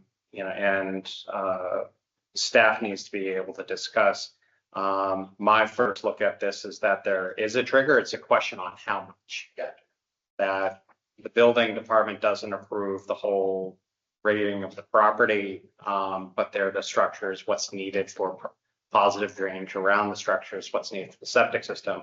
There's so much activity here. I think there is a trigger. It's just a question on how much is then applicable to the actual bylaw. Okay, so with that said, would it save another meeting in another couple of weeks if the board were to vote to issue it, knowing that it's likely that it will trigger a threshold? Just no matter what the threshold might be in cubic yards. Madam Chair, through the chair. Yes, please. That was basically where I was gonna go. It's like, if the three of us agree that we are willing to issue the permit, whether it's needed or not, what's the downside to us approving it? I don't want to speak for the two of you, but certainly if this comes back to me and they give me a number of cubic feet of material that's being, it's not Or gonna they change. say it's not, yeah. It's not gonna change my position that we should not get, the bureaucracy shouldn't get in the way of this work. So I'm, Melody, another few weeks of waiting. I'm kind of, so that's my question is why I see not? Joe's Why not? face. Because if there's new information, so the board can only make a decision on what is in the application.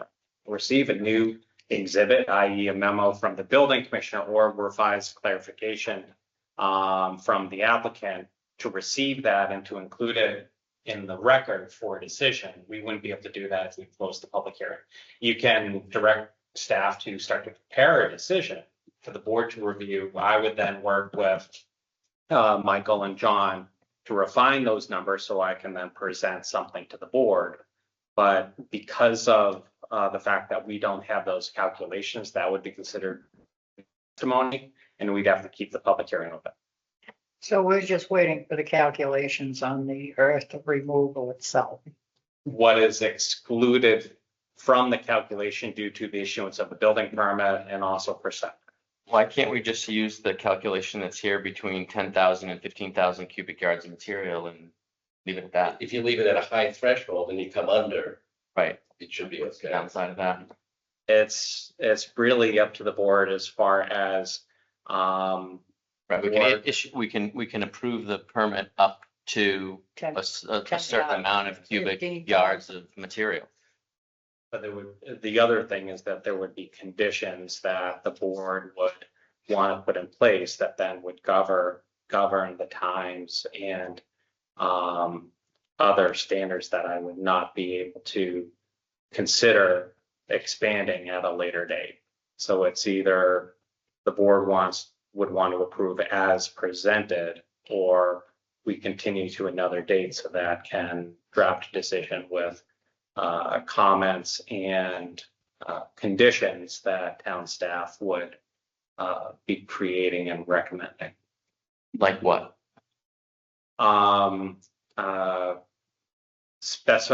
Specifying the hours of operation for a difference between trucks entering and leaving the site versus This processing. says Mondays through Fridays, 7 to 4, Saturday mornings from 8 to 12.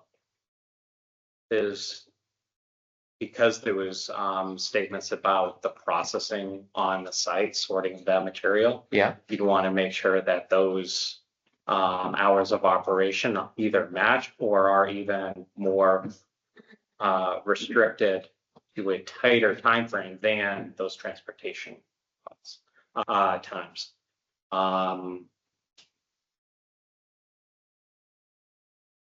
I'm not convinced, but whatever. And yet- I mean, I guess it's not the end of the world either way. It's a few weeks, but boy, this feels like bureaucracy to me that is unnecessary. Like it's all in here. The earth removal, right, like it's described, we have it. The earth, I'm fine with the earth removal operation, and everyone in the room is okay with what this says. The earth removal operation will occur Mondays through Fridays from 7 to 4, Saturday mornings from 8 to 12 are requested. The truck route scheduled to leave the site, take a left on Moon Hill Road to Northbridge. So is there something else?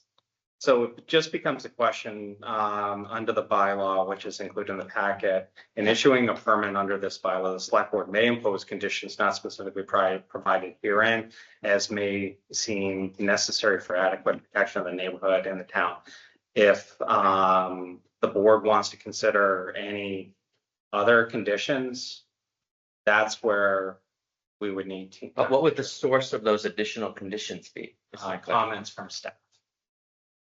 So police, DPW, we haven't had DPW chime in as far as the impact of the road. Granted, it's all going to be in Northbridge. Right. As long as they take a left out of the driveway and don't come on West River Road. As described in their application. Right, because what the residents want is for this to move faster. So the residents want it to move faster, the board wants it to move faster, The owner wants it. the owner wants it to move faster. we've got all the details in here. We're as a board willing to say we're good. Like, what's the police chief gonna say that is gonna be compelling to us to change our stance? And I anticipate what the police chief would say, or what Dennis, or what the refined. This is the board's permit. If you want to approve without having a written decision, the activity that's permitted, that's your. Isn't that what this is? So, well, my question is we have a very specific total removal calculated between 10 and 15,000 cubic yards. If the determination is made that it's something ridiculous like 50,000 cubic yards, this becomes moot. We come back before the board, am I correct? If it's more than that, Yes. If it's more, everything I'm saying is that. if it's less, if it comes in that they're removing 5,000 cubic yards, then it wasn't necessary to be here in the first place, am I correct? So unless something drastically changes between 10 and 15,000 cubic yards, we could approve this as is. Yeah. It says in it, they have to take a left. They're going to Douglas. I don't think they're gonna take a right unless like tonight, there's a tree down. Because apparently now my kid is going to, for pizza and 140 is shut. So, short of something like that, they're taking a left, correct? I mean, it says it in the permit, and they're going to Douglas, so there's no way Yeah. to get to Douglas through Upton. Not I don't get it. that way. Yeah. So I'm good with it. you're good with it? Are you guys good with getting it going, or would you like us to continue and put?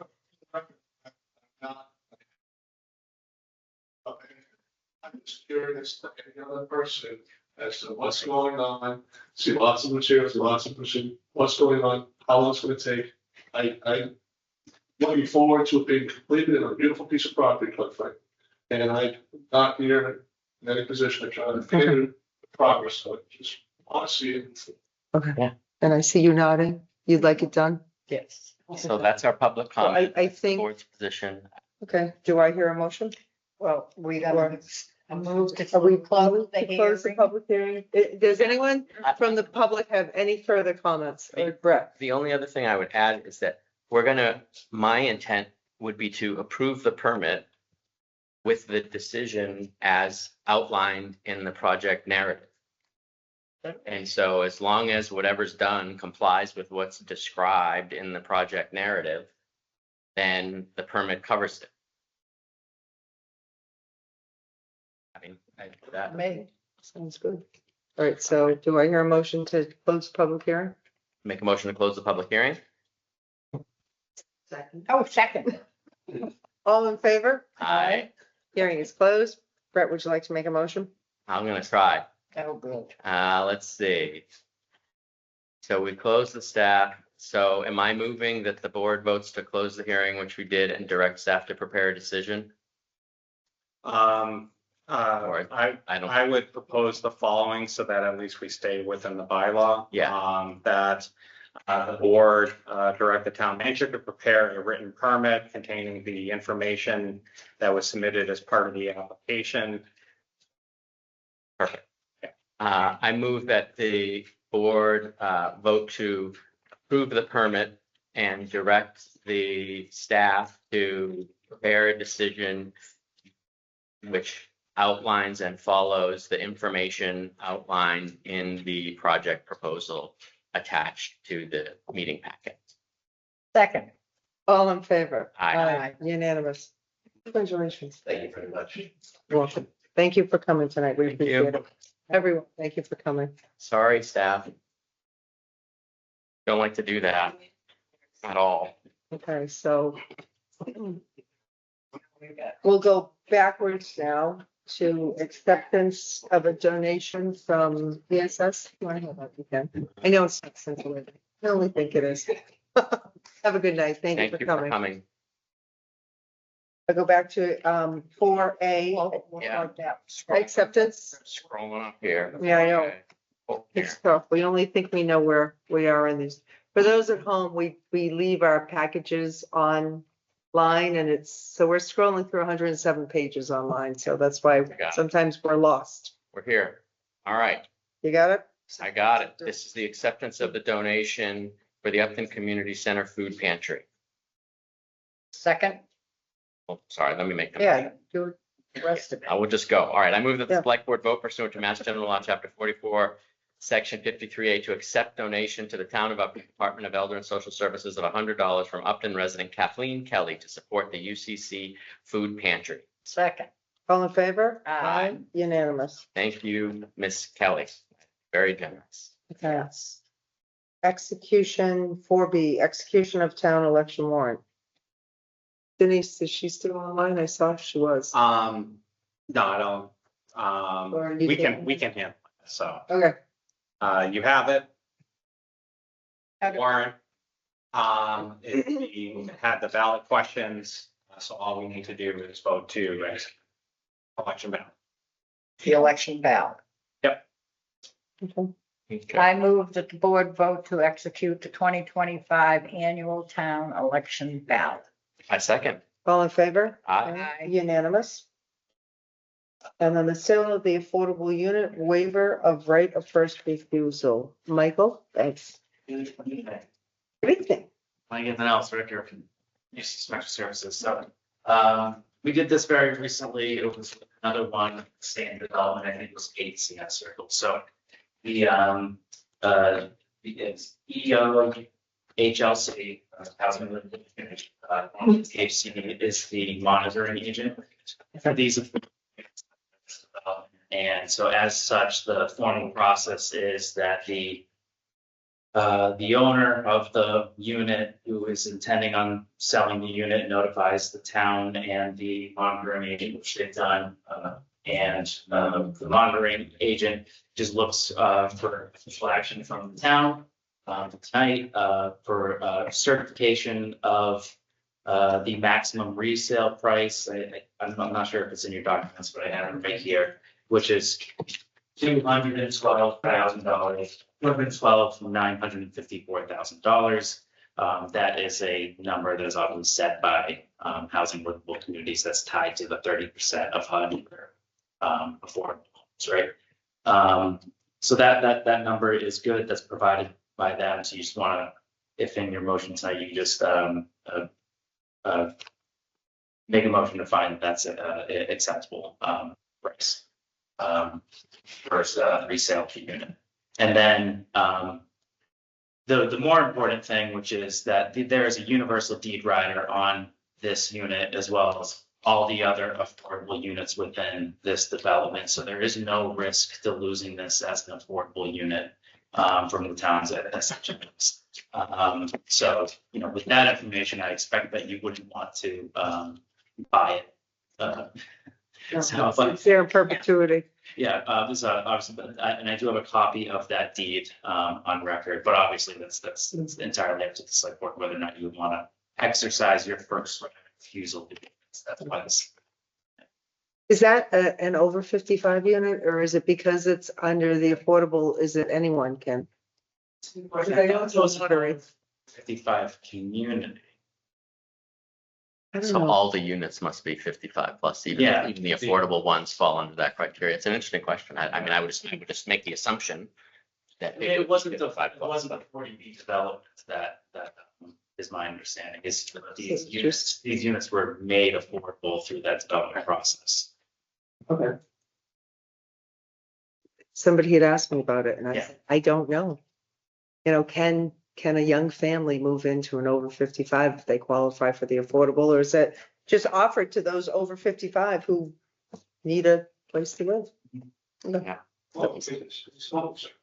No, No, this is up. Upton Ridge. Upton Ridge by the golf course.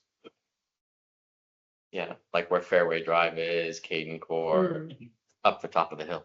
yeah, exactly. At least that's what I think. Okay. Up there. Something. Yeah. Beyond the old golf course to the new golf The course. the condos up at the golf course. Yes, exactly. Okay. Any other questions, comments? The Affordable Housing Trust have any opinion? Did they? I have some unless you would like me to. Again, It's gonna stay affordable, so why would we? I have no idea. Alright, just wondering. it's a valuable, I mean, It who is. knows? So we don't know their. Here, all right, here's the history. Yeah. This I'll explain it. We've given up on first rights of refusal in the past Mhm. and we've been burned. Really? Yeah. You have. So For affordable units? not for affordable units, unrelated to affordable units, but just generally speaking, as a board, I've been in the position of like, oh yeah, we should just, yeah, get rid of the first right of refusal, and you do it and you think, okay, you're fine. And then later you realize, oh, wait a minute, we actually should have thought about that more. So I don't know what I don't know. Sure. It would seem to me, based on what we're hearing, there would be no interest to the town or anyone else in the town for the town to purchase this property, because what our interest is as a town is maintaining it as an affordable unit and keeping our affordable housing numbers where they are. And it's deeded in And it's deeded perpetuity, in so perpetuity. therefore, So I don't see any upside to the town purchasing this from my perspective. But I don't know what I don't know. And so if someone can tell me that there's no other interest or reason, then with a little bit more confidence than I have, then great. Does that seem reasonable? Like, would there be any reason that the Affordable Housing Trust would be interested? Like, I couldn't foresee a reason. I doubt they would have a reason, but I'm with you with your line of reasoning. Yeah. Okay. Yeah. But with the assurance from EO, HLC, and having provided the deed for our records showing it does have the universal deed record, rider, there is no risk to losing it as an affordable unit for the town. Right.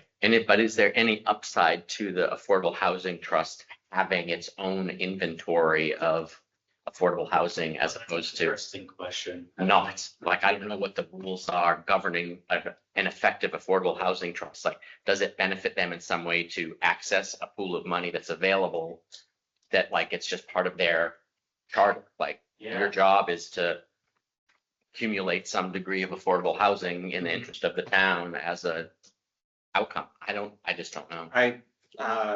And working for other towns, supporting their affordable housing trusts.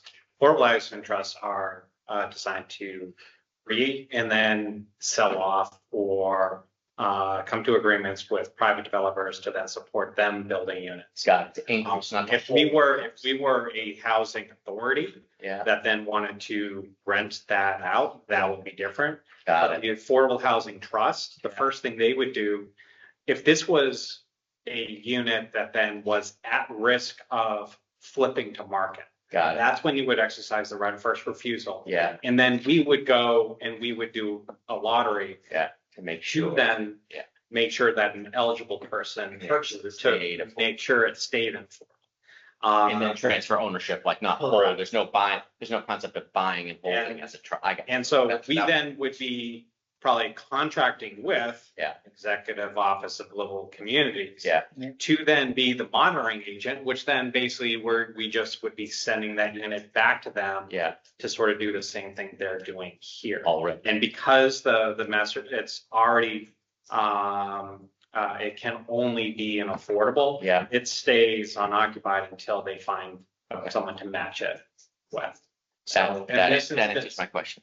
Thank you for the expertise, because that's what I didn't have. So that helps for sure. Knowing that the Affordable Housing Trust, there's no sort of mandate or scenario within which they sort of buy and hold a property for some noble purpose. They would always just they're just trying to drive up the number of affordable housing units. Right. Got it. Okay. Yeah. Thank you. I was thinking about it in a different context or question. I was thinking, so like, well, if they were able to add it to their inventory some way and then use the capital of that to leverage other money. Right, like sort of like investing. Like you start to right. Well, that's what I mean, right? Because they're right, like they've got other units and they've got money, and so like does executing transactions create leverage for them in some way, the same way a real estate investor would, where it's like, oh, I'm going to buy a house. I'm going to pay mortgage half of it. I'm going to use that leverage now or that equity that I've got to get into the next house. And so, right, like, so I didn't know if there was that kind of. They can do that. Yeah. I mean, the main thing is the price is set. Yeah. So we wouldn't be able to sell it more in a transaction to create acquire, yeah. then dispose, then not dispose, sell it. Yeah. We would actually lose money. Yeah. Yeah. Which realistically, if this was going to market, realistically, we'd probably be losing it anyways, because maximum value, we could sell, and if for it to still be considered Yeah. affordable. Yeah. All right. Well, this doesn't happen often, so I appreciate it. Do I hear a motion? I move that the board vote not to exercise its right of first refusal and to authorize the town manager to draft a letter to send to DHCD.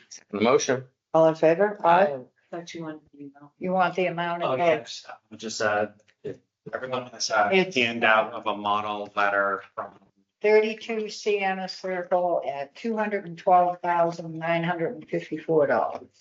Second. All in favor? Aye. Unanimous. All right. All right, You. town manager, thank you, Michael, we appreciate it.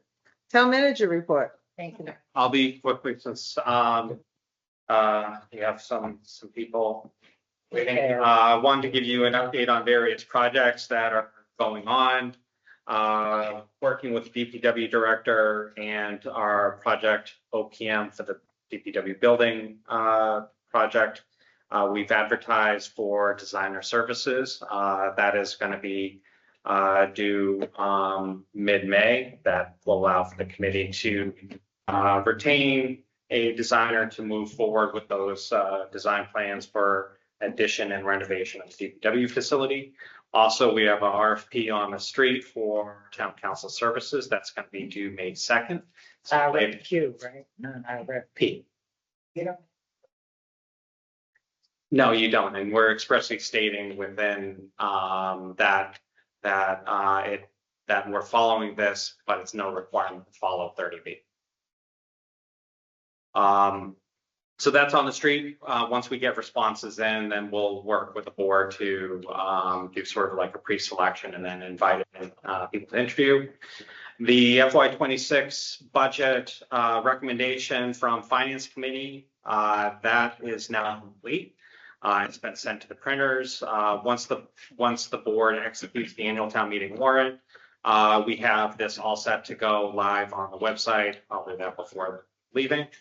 Tonight, town meeting clickers, we met earlier this week, actually yesterday, to just continue to discuss logistics for implementing clickers, sat down with the town moderator, go through process, an initial presentation to then show very simple 3 slides. So we're continuing to make sure and take care of logistics for town meeting, including planning for spillover space in case we have the need for additional capacity. And I have confirmed with Grafton, we're going to be using about 200 of their clickers just in case. I realistically don't think we're even going to open it. I don't think we're going to use the other space. But, you know, with 3 articles that are before the town for Mendon Upton, never know. So, of course, we're going to over-prepare just in case. Side note question. I assume we're going to have Maureen or Dr. Cohen make that presentation. Yes, they've already coordinated with the town moderator what's going to be needed. They're going to do 20 minutes for all 3 of them. Yeah, and right, start to finish, do it. Yeah, great. Thank you. As people have observed, road work on Route 140 is continuing. They're making their way eastward. They're going to stop at William Street. I'm laughing because I've had at least 5 people be like, what is going on with it? I'm like, they're paving the road. It takes time. It's a process. It'll get better. Trust me. You got to put in the pipes first. And once the pipes are in, then you got to mill it and then you got to overlay it. It's gonna be a fun summer. It's That's gonna be what I great. tell people. That's It'll be great. It'll be great when it's done. This is like in a work for. Yes. That's right. Other tip project. Yes, Exactly. yes, this is not, and that's what I tell them, this is not the big one. Yeah, No. exactly. not yet. Yeah. Town hall meeting room, this room specifically, AV improvements. All the equipment through the contractor have been acquired and they are working to finalize engineering and programming for the equipment. Right now, equipment will be delivered May 5th with installation that week and training scheduled for May 9th. That will realistically push to the next week. By the time we have our second meeting in May, we'll be all set, up and running. So for our May 6th meeting, we'll just plan on meeting in a different room. Fiscab reconstruction, necessary contract documents have been executed. Erosion controls and removal trimming of trees will occur early to mid-May, with construction starting towards the end of May. Construction logistics have already been reviewed with police and school officials. Milford Street Water Sewer Project contract documents have now been signed, and we're awaiting final confirmation of a start date. Along with that will be a meeting between the police, the contractors, and MassDOT has to happen as far as how we're going to run details. Pratt Pond Phase 2 report. I'm finalizing that document. I've received some feedback from the contractor to just subtly adjust the scope of work. So I'll be executing that contract this week. And then I know this came up in previous conversations, Mill Pond Dam repairs. So right across from Holy Angels, the bridge that we crossed to get to the community center. There's a dam that holds back Mill Pond. It has been leaking as we had that discussion with representatives from Lakes and Ponds. Dennis brought out the town's engineer, evaluated the dam. They identified that some of the boards need to be replaced. As they do that, they're going to do some hydraulic cement to try to repair the concrete base that these boards sit on. That should then solve it for a period of time and allow for the water levels to restore. Realistically, with time and further degradation of the dam structure, we would be looking at a substantial for replacing that dam up to 500 to 750K range. So those are some things being worked on right now. Yeah, autocorrect. I'll get that for the dam repair to correct that. It's accurate. Correct to the proper dam. That's fine. Okay. Thank you, appreciate that. So now we move on to the public input board members updates. And I'll start by mentioning that Saturday, April 19th is the 250th anniversary of the childhood around the world. And Upton is going to celebrate. The morning fighting started in Concord. We had a horse rider come through the day before. 25 men from Trip Hammer Mill in Upton went to fight in Concord. I'm assuming that was a good portion of our town back then. We didn't have that many residents. There will be a ceremony this Saturday coming up at the Bradish Cemetery, which is on the corner of Westboro Road and North Street. The public is invited. It starts at 10. And there will also be, following the ceremony, they expect it to be maybe a half hour, 40 minutes. The Historical Society will have an open house across the street at the Knowlton Racine. There'll be light refreshments provided by Soul Food. So I wanted to let everyone know. The flyer that you see now has been posted onto our website. It's been posted on various social media sites. It's been posted by the Historical Society. So, and the select board will be there. We've been invited. Yep. Anyone else? I will. Yeah, we'll be there. I don't see any other mentions. Does anybody have anything else new and exciting that we've heard? No. Okay. Next. We're about 37 minutes behind. Holy Angels presentation. Michael. And could you gentlemen also, when you take a seat, introduce yourself? Yeah, Mike is an officer, inspectional services. Good evening, everyone. I'm Jeff Bagg with the BSC Group. And I'm Gene Burnett, Chair of the EDC. Thank you. So there was an agenda post for EDC. I believe Julie's on as well. We'll jump the script. Yeah, she's saying. Because I can't read that far. There was an agenda post, but there's no forum for EDC, so we don't have to call to order. So we have a presentation tonight, pretty much about what the EDC's been working on for the last several months. A little bit of background, which I'm sure you're all familiar with. what really started this was the two RFPs that went out with regard to Holy Angels and Thompson Block, and the lack of response that both those RFPs generated. But the response that we did get as to why we didn't get responses, which was the lack of certainty regarding the development potential of that area, and not necessarily specifically Holy Angels, but specifically with regard to Centerbrook.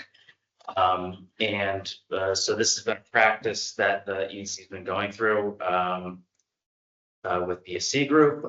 In 2023, we were able to secure $50,000 through the Housing Choice Grant in order to fund this project, which is, in this project is looking at and evaluating the development potential of Holy Angels, as well as the next door properties, the Thompson Block, and the two municipal lots on Grove Street.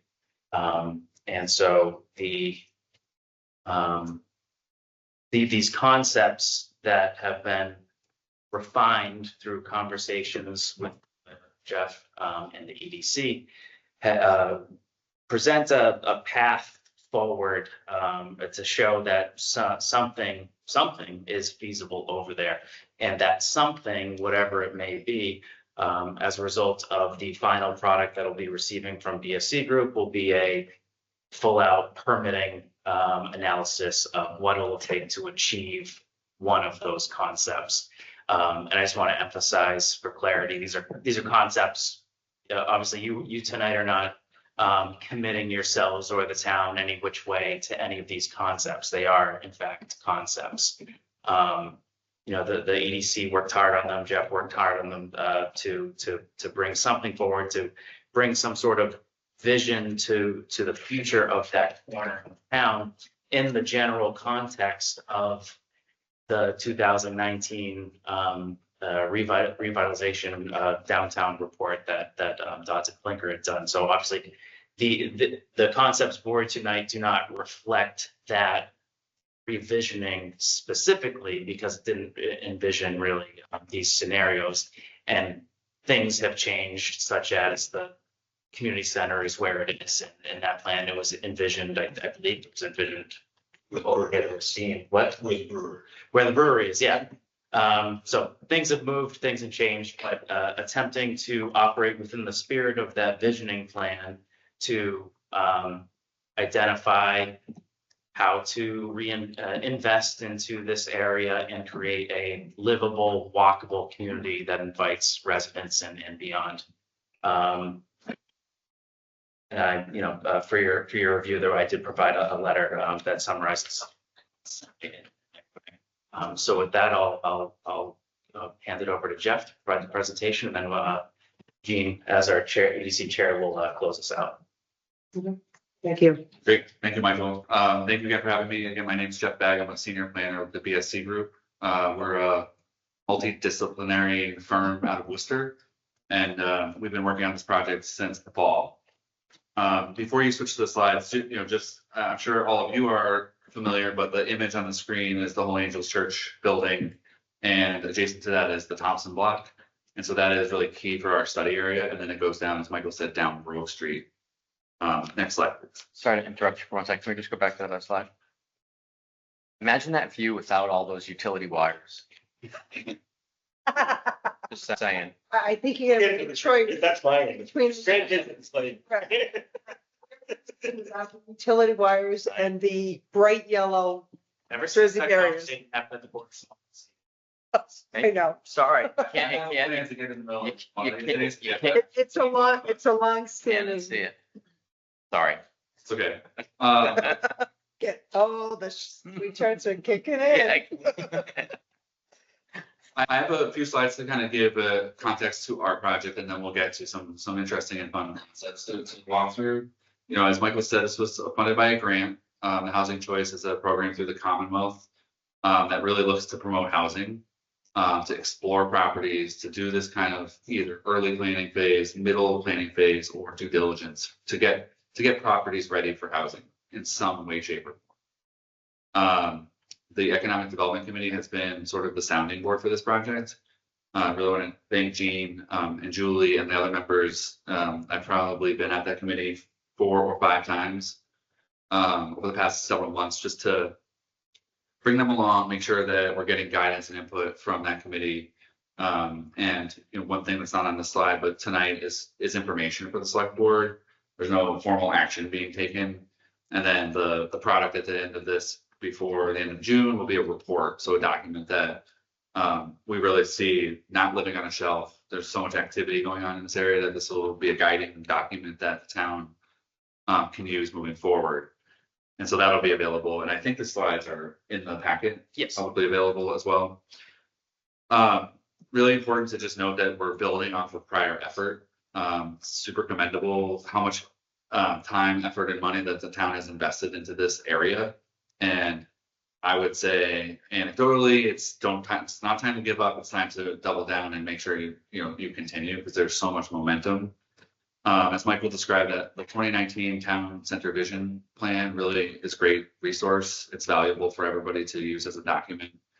And then, as was noted, I think the Mass DOT TIP projects that's going to come through, it's going to be a substantial improvement to the area. It's going to cause the typical construction concerns during construction, but after construction is going to really make a lot of big improvements. And we've factored in the TIP project, the visuals and the layout is factored into the concept plans, because that's something that we see as moving forward. And then similarly, the Grove Street Bridge replacement, small bridge, but it's a substantial improvement to that area, and that's right on the edge of our study area as well. Michael mentioned the 2 RFPs. Something that we're really keen on trying to help with is not only the town, the select board, and town meeting members understand how this process moves forward, but literally anything that can be done to make the process more predictable for a developer, to make the property more appealing, is really important. I think this is my opportunity to say it. I think it's important for the town to do as much as possible to uncover issues or concerns or identify information now, so the developer doesn't have to worry about those things. It's just super important that a developer has clarity, and anything that can be done in advance really helps that process along. So you're looking at the 2 RFPs, trying to clarify things so that there are less unknowns, is a kind of theme that you'll see throughout. There's design standards that relate to this area. There's additional work being done on designs for this area. And then the housing production plan talks about mixed use. It talks about providing not only affordable housing, but a range of housing types. So that's really important. And it mentions mixed use in the town center. So the scope includes a resource delineation. We're doing existing conditions review and some conceptual, as Michael said, that's going to be repeated a couple of times, that these are ideas. They're well thought out ideas, but they're just, for consideration for moving forward. There's nothing that happens directly as a result of this plan, and there's a permitting analysis. So kind of briefly, on the image that's up there on the right side is Centerbrook. So you're probably familiar with that, but it's a stream. So there are a series of state and federal requirements that queue off of that stream. BSC Group has ecologists who went out to delineate that resource area, and it really creates this baseline set of data for permitting analysis. And I think there are going to be action items that we list out in this report. There are some additional steps that the town will probably need to take to continue to sort of prime its property, make sure that there's clarity moving forward. And I think Michael's been doing some of that work as well. So it's important, and we'll kind of touch on some of the lines, but there's a 100-foot setback off of the stream for wetlands and things like that. And then there's, on the screen, you can see the yellow line. It's pretty much in the middle of the roadway and over to the Knowlton building. That's the 200-foot setback. And so the entirety of the property is within this area. So as we start to look at that, we want to be careful and acknowledge that there are several constraints on the property that are not uncommon, but need to be addressed, need to be acknowledged moving forward. And so that's the kind of clarity of the view looking forward. Just one more note here, on this next steps recommendations, there are a couple of things that still would need to be done would be good for the town to have. That's the depth of groundwater. So some test pits and things like that. And then we'll talk about FEMA. So there's obviously a floodplain. There's, it's next to the water. So clarifying some of the FEMA lines is something that we'll talk about, but it is an action item that we would expect the town to take. Next slide. So similar to sort of constraints, some of the typical things we look at are zoning. There's a lot of historically significant properties, not only in our study area and adjacent, and then parking. So kind of just to touch on them briefly, the town amended the zoning a couple of years ago in the Upton Center Business District, and that's great. That's a great first step to help clarify things. It allows flexibility on height, sort of reducing setbacks, so buildings can get moved closer to the street, which is what you want, but in a lot of cases, typical zoning doesn't allow that. So that's been adjusted already. It allows for mixed use buildings, which is perfect. And then historic, through the background research, the idea of preserving as much historic character as possible is just pretty clear. It's a theme that runs through all of the town's prior work. The Holy Angels Church building is a really important element of the town center. So it's got characteristics that the note on the side is mass historic, and it's got these characteristics that have survived a very long time and they're intact.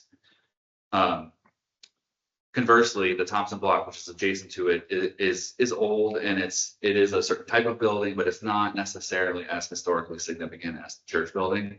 And the big thing to note is that the Thompson block actually used to have a third floor, and at some point that was removed. And kind of doing that and reduces the historical significance of the building in terms of, things like historical tax credits, probably not eligible for that kind of thing. And it's important to note along the way. And then parking, flexibility, the shared parking in the zoning bylaw. And I think as Gene has mentioned with a bunch of the economic development committee meetings is there's always going to be a shortage of parking. It's just, this is a pretty small area. So having this flexibility and really looking at shared parking and just being creative about, where parking occurs, whether it's on the site, adjacent to the site, people park in the town hall parking lot for certain things, just really high towards flexibility. Next slide, please. So the town center vision, hopefully you're all pretty aware of it, but it is really a great document. It collected a lot of community input. We would look at it and say that it really laid the groundwork for the community center. Although the site wasn't chosen, it really identified that. It looked at sites in this vicinity and it kind of identified the site that the community center got built as an option. It did explore some possible scenarios for the church and the adjacent parcels, and it included a visual preference survey. I think it also actually started to look at the intersection, the roadway improvement projects, and sort of took a step moving forward towards your TIP project. Really acknowledge the goals of historic preservation, and outlined the need to investigate options and costs associated with the church. So back in 2019, I know that the town's talking about it now, but it is an iterative process, and the consistency is really important because I think it's been clear that that's the goal of the town, and so it carries through. There's one, however, there's a but to the town center vision plan. If you go to the next slide, sorry. We've worked with Dodson and Plinker in my prior experience working for a municipality. We work with Dodson and Plinker. They do great work. However, there were some liberties that were taken in this concept plan for the study area that have changed the outcome. So things have changed since 2019 in a lot of different ways. We have the pandemic, obviously, but you can see the project area is outlined in red in this image. And if you look at the bottom of the page, there's a roadway. It's labeled number 1, and it takes kind of a left. That's Grove Street. It's right after the bridge, and it proposed to take a left, sort of in front of, behind the Nolte and Ristine building. And creatively, it opened up a lot of opportunity on the study area parcels, but as you all know, the Mass DOT project moved forward in a good way to create a roundabout, and it doesn't allow for the redirection of Grove Street anymore. So we're kind of taking the input, but looking a little bit more specifically at this site. A couple other quick things on this image. you know, the idea of connectivity or pedestrian connections from the area outlined in red to either the south or to, you know, that parcel on the east where the community center is. We want to continue that idea, but at the top of the page in the middle there over Cinder Brook, the idea of that connector there is really not feasible due to the topography. So the church property is lower, significantly lower than the community center property. And so getting a bridge, you know, and meeting ADA requirements is really probably not financially feasible. We've incorporated it, but we've moved it to the bottom of the map in the lower area. And then we just think that some of the parking, some of the arrangements, I think were good and creative and gave everyone something to respond to, but I think they were a little ambitious given some of the site constraints and some of the wetland regulations and things like that. So that's kind of something to note. As I can go to the next slide, please.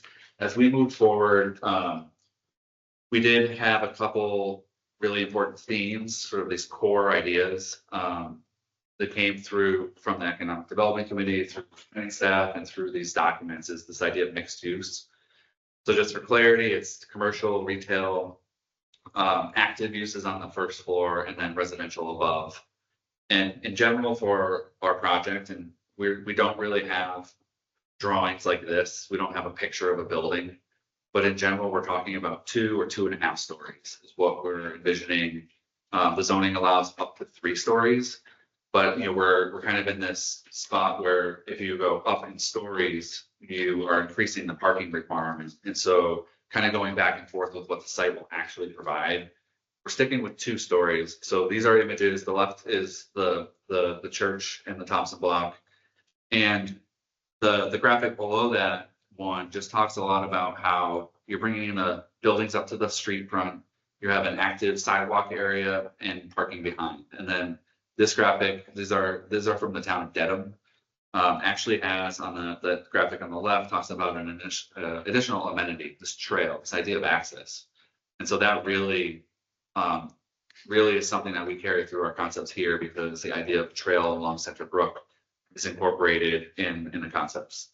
The other 2 buildings are from Cape Cod. And we actually see a lot of good examples from the Cape that apply to these historic town centers. The middle building is 8 units and the building on the right is 10 units, just as a quick reference point. And then kind of the graphics below, just really, again, this active ground floor, you know, that's, you know, it could be retail, it could be something else, but it's active and it has windows and it draws in people and pedestrians. So that's kind of a core theme that you'll see. The next slide is about parking. So it's something that comes up. The need for parking, balancing the amount of parking that you're providing and what parking looks like, the aesthetics of it, and then because it's close to Center Brook, there's a lot about stormwater runoff and things that have to be incorporated.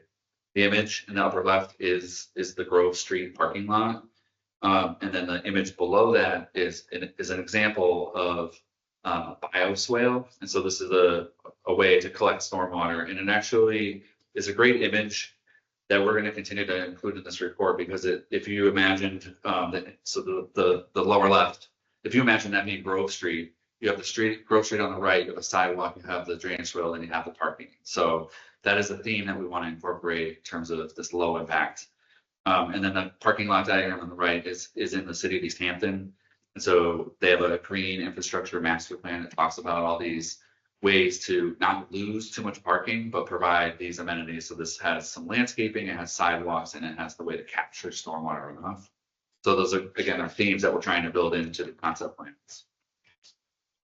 And then again, the idea of a path trail of some sort along Center Brook that came, you know, repeatedly through the 2019 vision. We're carrying it through these precedent examples. The upper left image is in Belchertown. And so they've had this grant funded trail created. It's a sensory trail in this case, but they are very popular and they're low impact. So they're made with compacted gravel. And so they're easier to get permitted and built next to a stream or a wetland area. The lower left image is from the Mass Audubon, has a whole guide on building these trails that are allow for people who use wheelchairs to access them, people who want to use a stroller across them. And then the image on the right is in Palmer along the Switch River. And so again, kind of looking at the site in Upton, these graphics are intended to kind of help people imagine that this could be a trail along Center Brook with a seating area and have access to that great resource. Next slide. So just quickly just to make sure everyone's oriented to the study area, it's kind of in the center. The surroundings are grayed out, but to the right is the community center, to the left is the town hall, and to the immediate left is the Knowlton Ristine building. And at the top of the page is the Holy Angels Church. And so the address, is not listed there, but it's 0 Milford, I believe.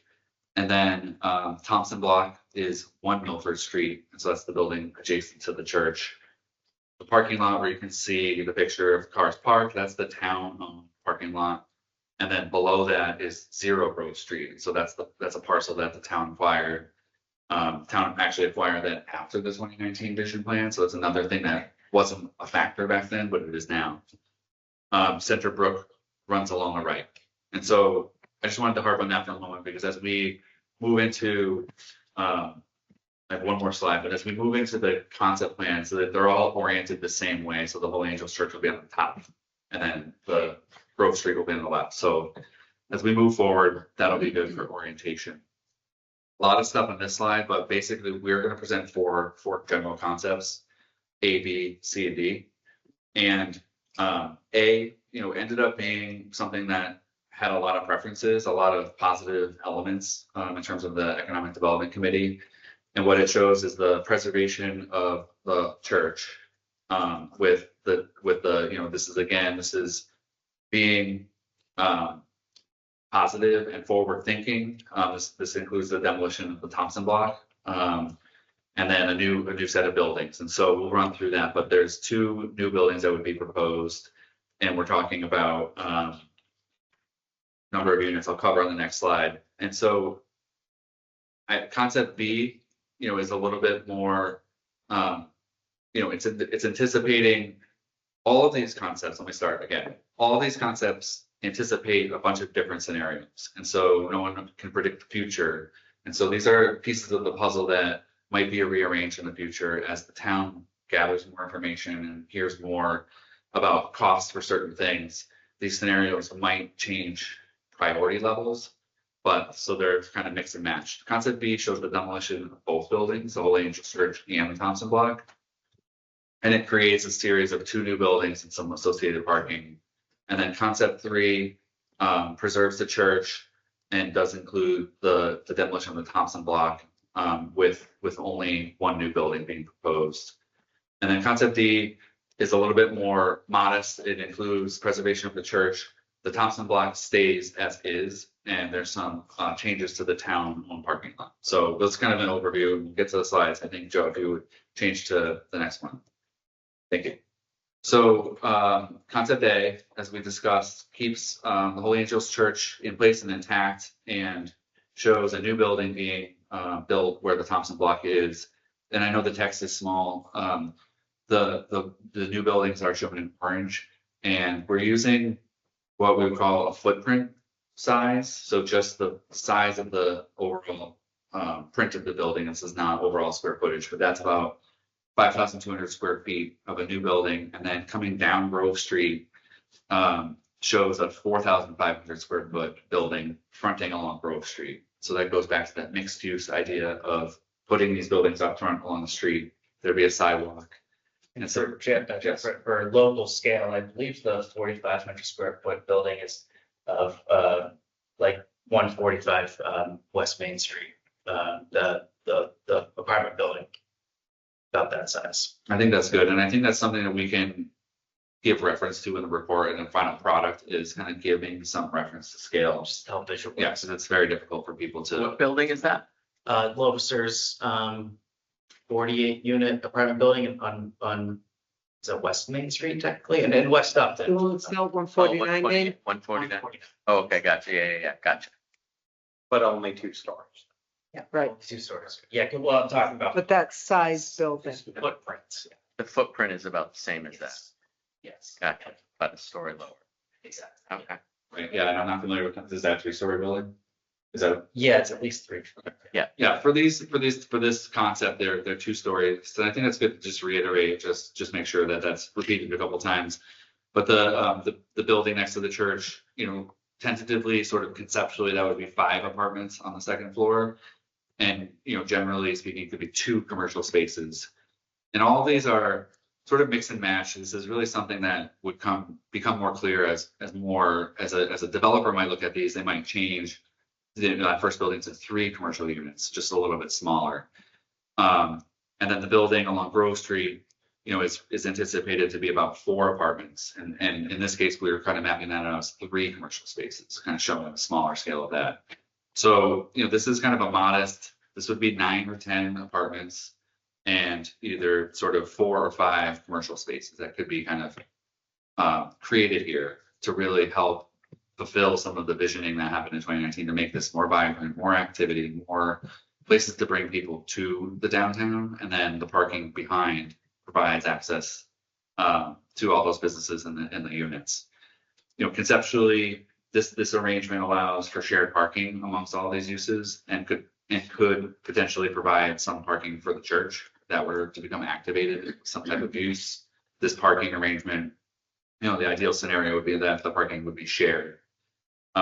We are going to provide a parking calculation as part of our report.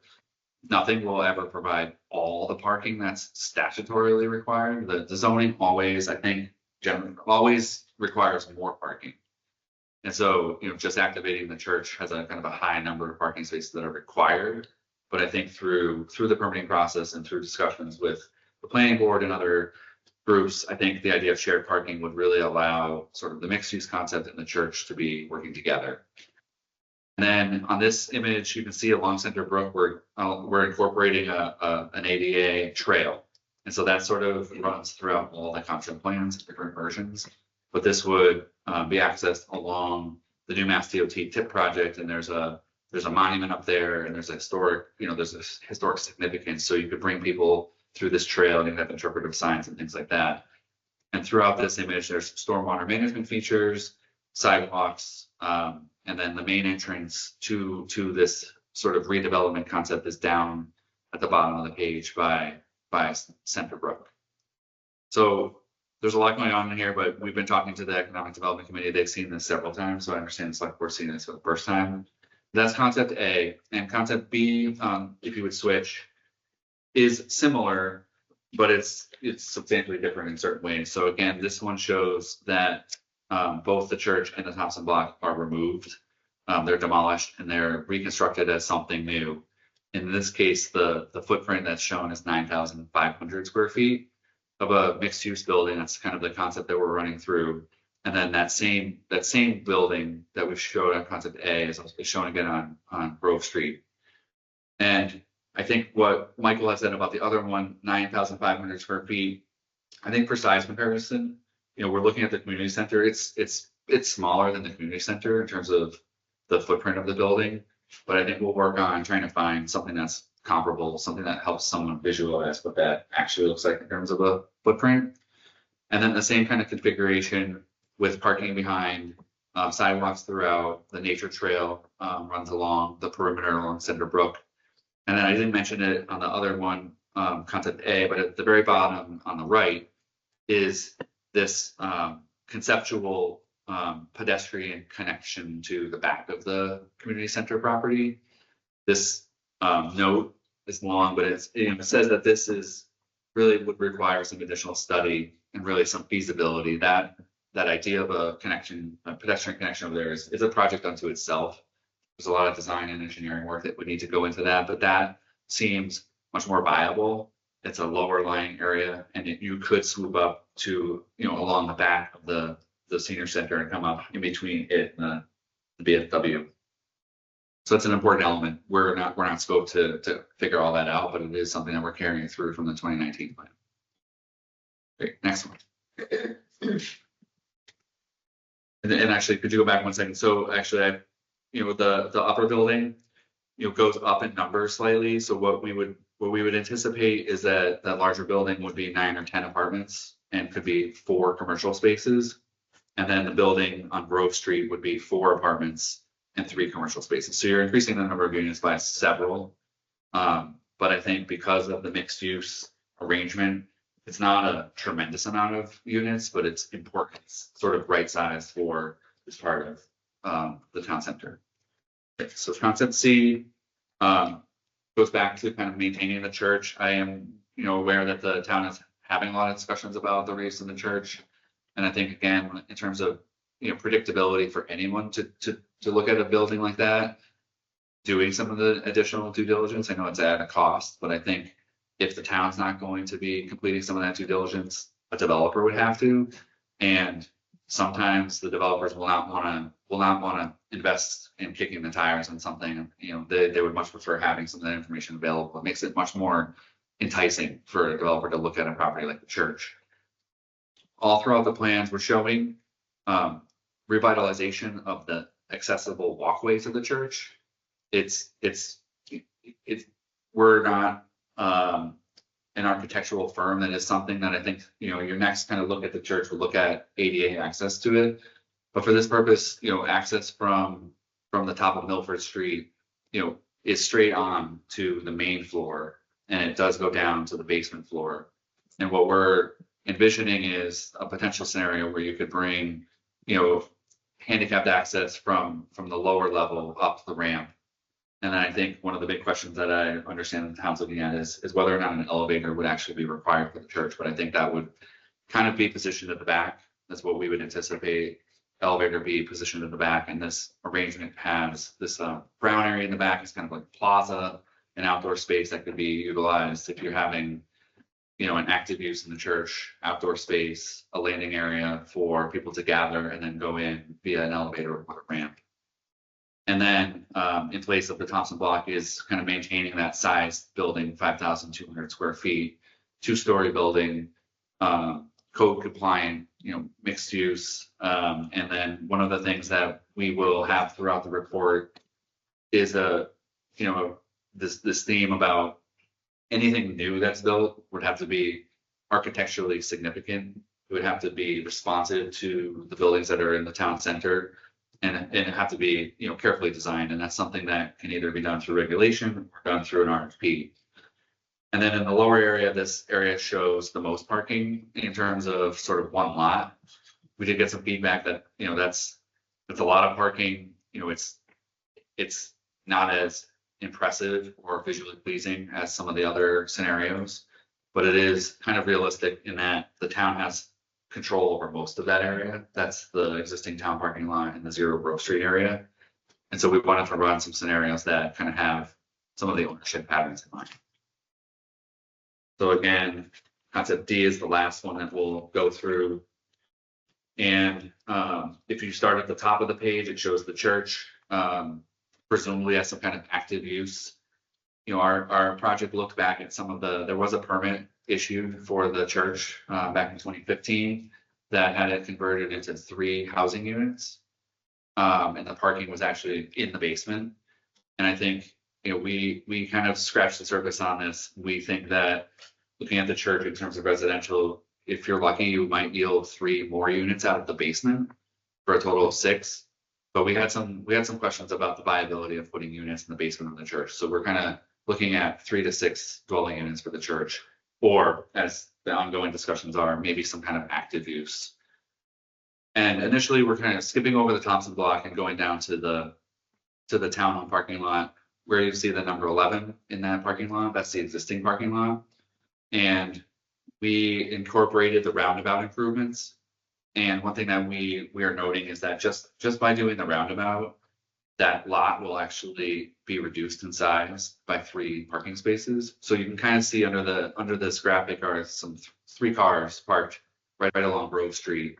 And by the rerouting of the road, those spaces are going to be eliminated as part of the Mass DOT project. So we're down to 11 in that existing Grove Street lot. But what this one imagines is building off of it and going south into the 0 Grove Street and trying to grab some additional municipal parking. So this one shows the likelihood that you could get additional 17 or so parking spaces in that lower area.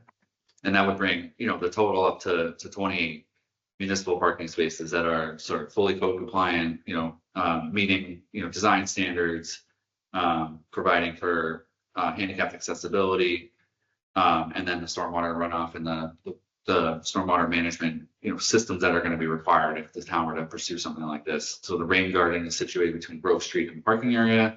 And then we maintain the idea of a pedestrian connection through the parking lots right in the middle between the 11 space and the 17 space. And it would carry through this idea of access to the Center Brook, a little, gathering area, a little trail and a trailhead.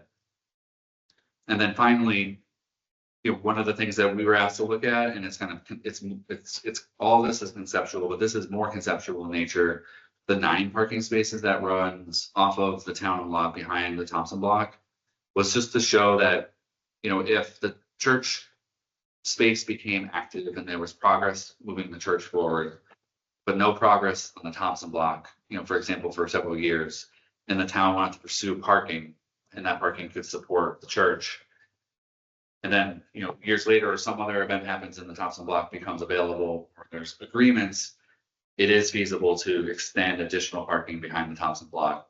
Building stays, or the building is renovated or demolished and reconstructed. But we wanted to show that by looking at these scenarios, we're not cutting off complete access to that building. And then off of the roundabout, there is a curb cut that's going to get built through Mass DOT. So should nothing happen, the owners of the Thompson block will have a driveway that kind of gives them the current access there. So there's kind of, looking ahead, but also, preserving, their access. And that's one thing. One of the constraints is that the Thompson block is not controlled by the town. So it's obviously privately owned at this point.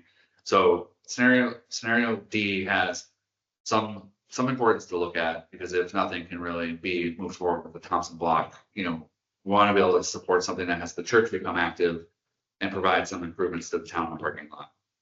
And they would be connected and they would be available to support activities at the church. So I am almost done. The permitting analysis summary is for, if you're really into permitting, we're almost done with this. This is kind of a draft, but there's planning board, is an approval process that a developer would need to go through, and it's important. But some of the more intensive permitting really comes through the Conservation Commission, dealing with the riverfront protection area and some of the FEMA floodplain issues. There's a stormwater report that's required. We're assuming that demolition delay would be required. It's a process with the Historical Commission. The state Massachusetts Historic Commission could be important, especially when looking at the church. If, for example, that building were to move forward in terms of a project, it has all the pieces to be identified as a historic structure, and that would open up opportunities for historic tax credits. And so, it's something that you probably don't want to get the building designated just yet, but if there's momentum towards making that a project to revitalize it, getting the designation could actually open up a lot of funding opportunities. So it's right on the cusp of kind of your next step. And then the last thing is just that FEMA. So there's some areas of the parcel, especially on 0 Grove Street, that I think if the town had a survey available and some topography, I think that would be really important to clarify. Because if that could be clarified before a potential next RFP or developers on board, that would be information that they would really want to see and have available to them. So I think with that, that concludes. Again, this is information for the select board. And I think Gene was going to speak about the Economic Development Committee. Yeah, so from our perspective, in our guidance in the whole process here is, as you know, we were the force behind the downtown vision process. And we came up with great conceptual ideas. They're fantastic. They're really pretty.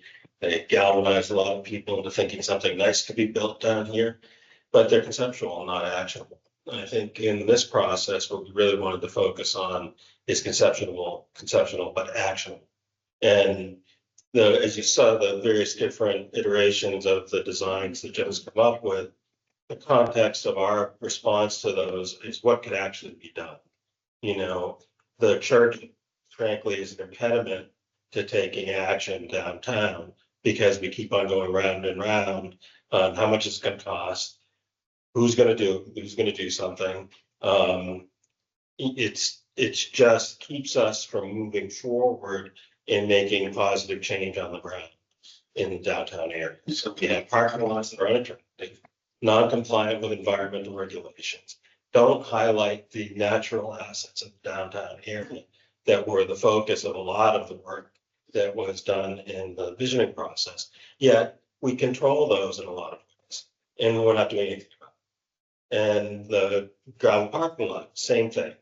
We control it. It's looks decrepit. It's not an attractive entry into town. It's not an attractive asset. Yet it could be, but we're not doing it.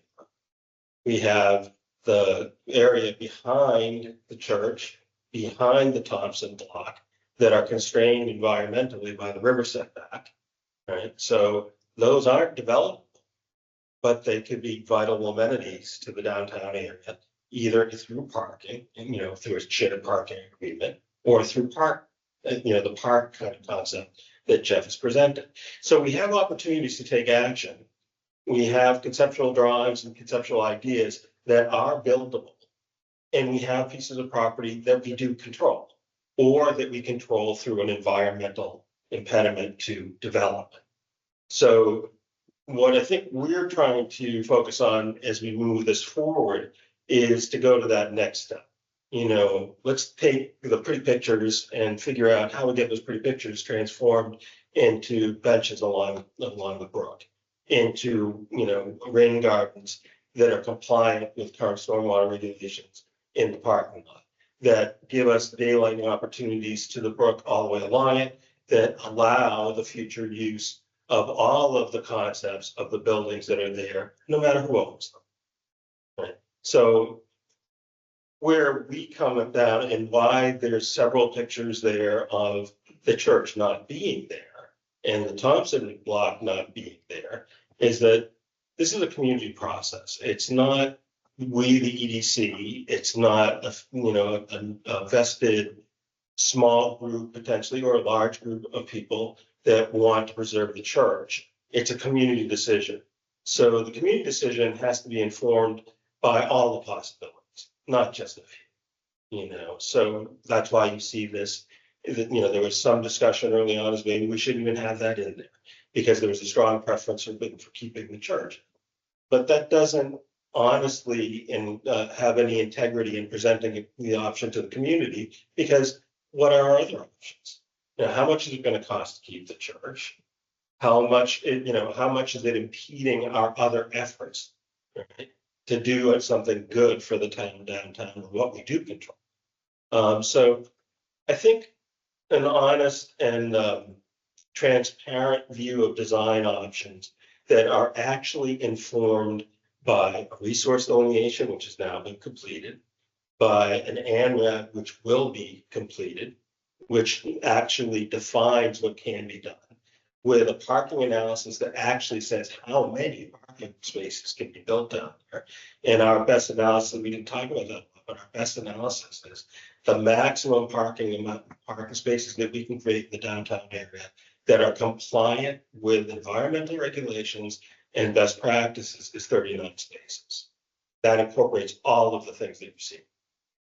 The lowest is about 31 spaces. So we're not going to get a lot of parking. This isn't, a parking solution, right? It's parking as an amenity.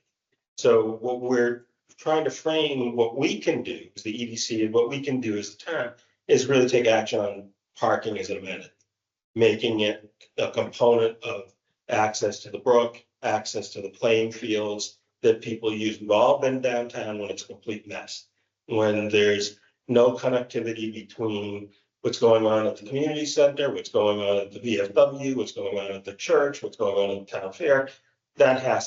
We have to take action. And this is another way that, by defining what we can do downtown, this is a way for us to do that, to actually plan out that connectivity. So, obviously your input matters. I think a lot of other people need to have input into this, but I would strongly suggest that it's time for us to move from pretty pictures into what can we do and how are we going to get it done. And that's the focus. I think, I as the chair and I'm one voice, but was there at the 19 vision. It's now 2025. And we've got the community center. It's fantastic. But you look out the back of the community center, the best view out of the back of the community center is a vacant gravel lot with a storage container and landscaping, landscaping trailer. And I mean, it's not, I think, what we envisioned when we went through this whole process. And we had 150 people packed into the auditorium downstairs, and people were galvanized about, oh, we can revitalize the downtown. So if we don't act, we lose the momentum, we lose the enthusiasm, and all of the efforts that have gone into trying to move this forward stall. So, as I said, I suggest that we take what we can, have your input, and start trying to move the ball forward. I see a strong opportunity for a win-win situation between the owners of the Thompson block and the vision for the parking areas. Because no matter what, they can't build into the area that we're showing as parking. Yet we can use that area to create a park and designate parking spaces for their building that adds value to their building and adds value to the downtown. So again, an actionable item. Where is that reflected? Is that what concept D is? That's so the ones that we liked the best were concept A and concept C. Because they were doable. So concept A shows the parking area behind the Thompson building.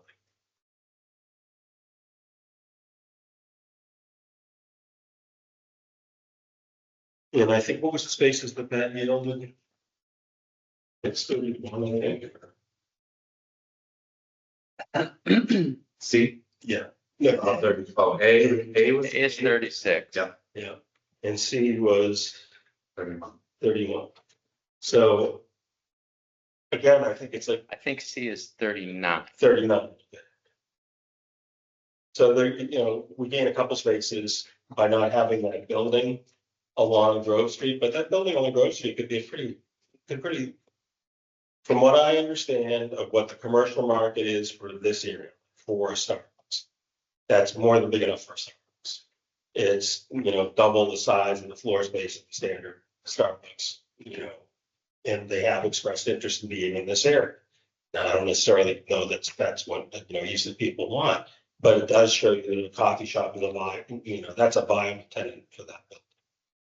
Other, let's say professional spaces are also viable options for upstairs as well as downstairs. So I didn't want to, why we did C, which was without that, it was like, okay, let's just say we wanted to maximize parking without doing a building there, without getting anything of the downtown vision, which, we felt at the beginning was to try and to incent commercial space development, or some sort of development downtown that made it more vibrant, more vital, because we'll have a lot of, right now we have empty buildings, we have 2 empty. So. And you see how small a footprint the brewery is, and yet how much energy that adds to downtown. That's not that much different than the size of what we're talking. Probably smaller than that.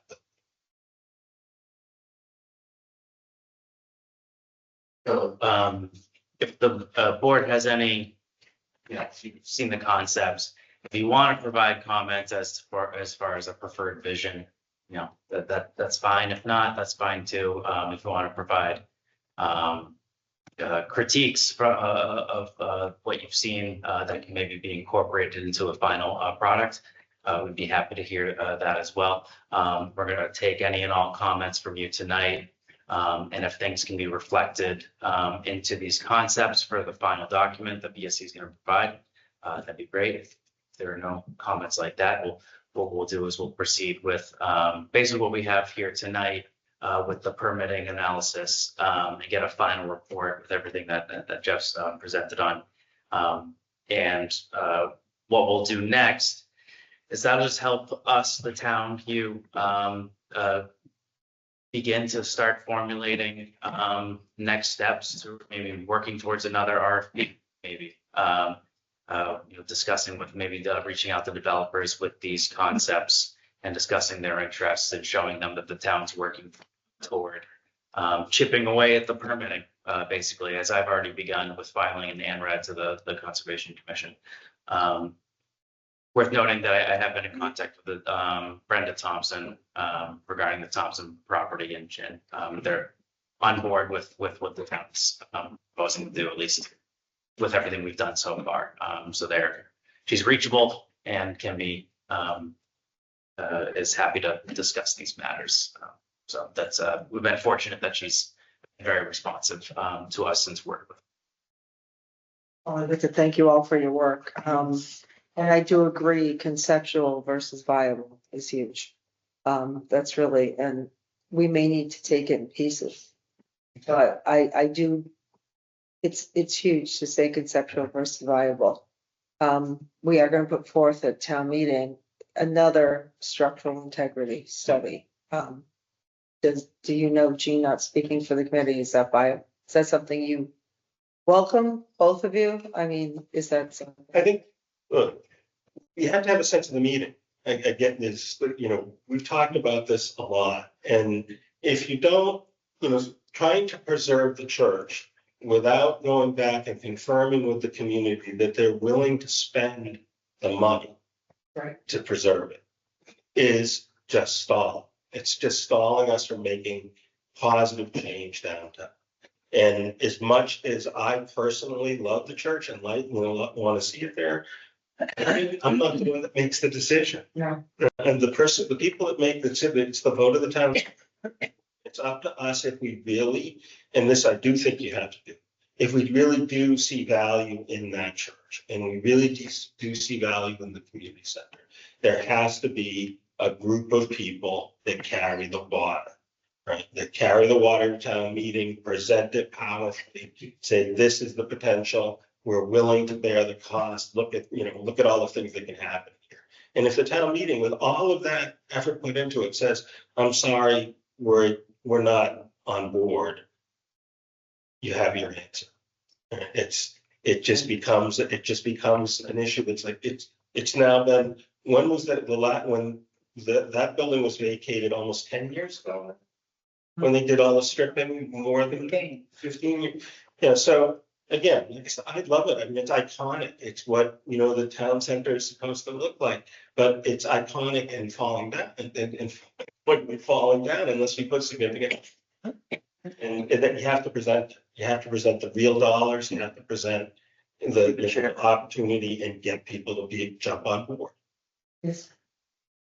I'm not sure that EDC has heard, right, sort of the latest plan and conversation that's been happening with this board regarding Holy Angels and the process, right? So the process that we're laying out is very focused on action, right? We're sort of have a bias towards getting something done. And the current plan that we've talked about is we're going to try to get the structure. We're going to ask the voters to support the structural analysis so that in the fall, we can go to town meeting with an article asking for whatever the 20% is of the number to renovate that building, to say, hey, we did the structural analysis. Here's the use. Here's what the estimated cost is of full renovation.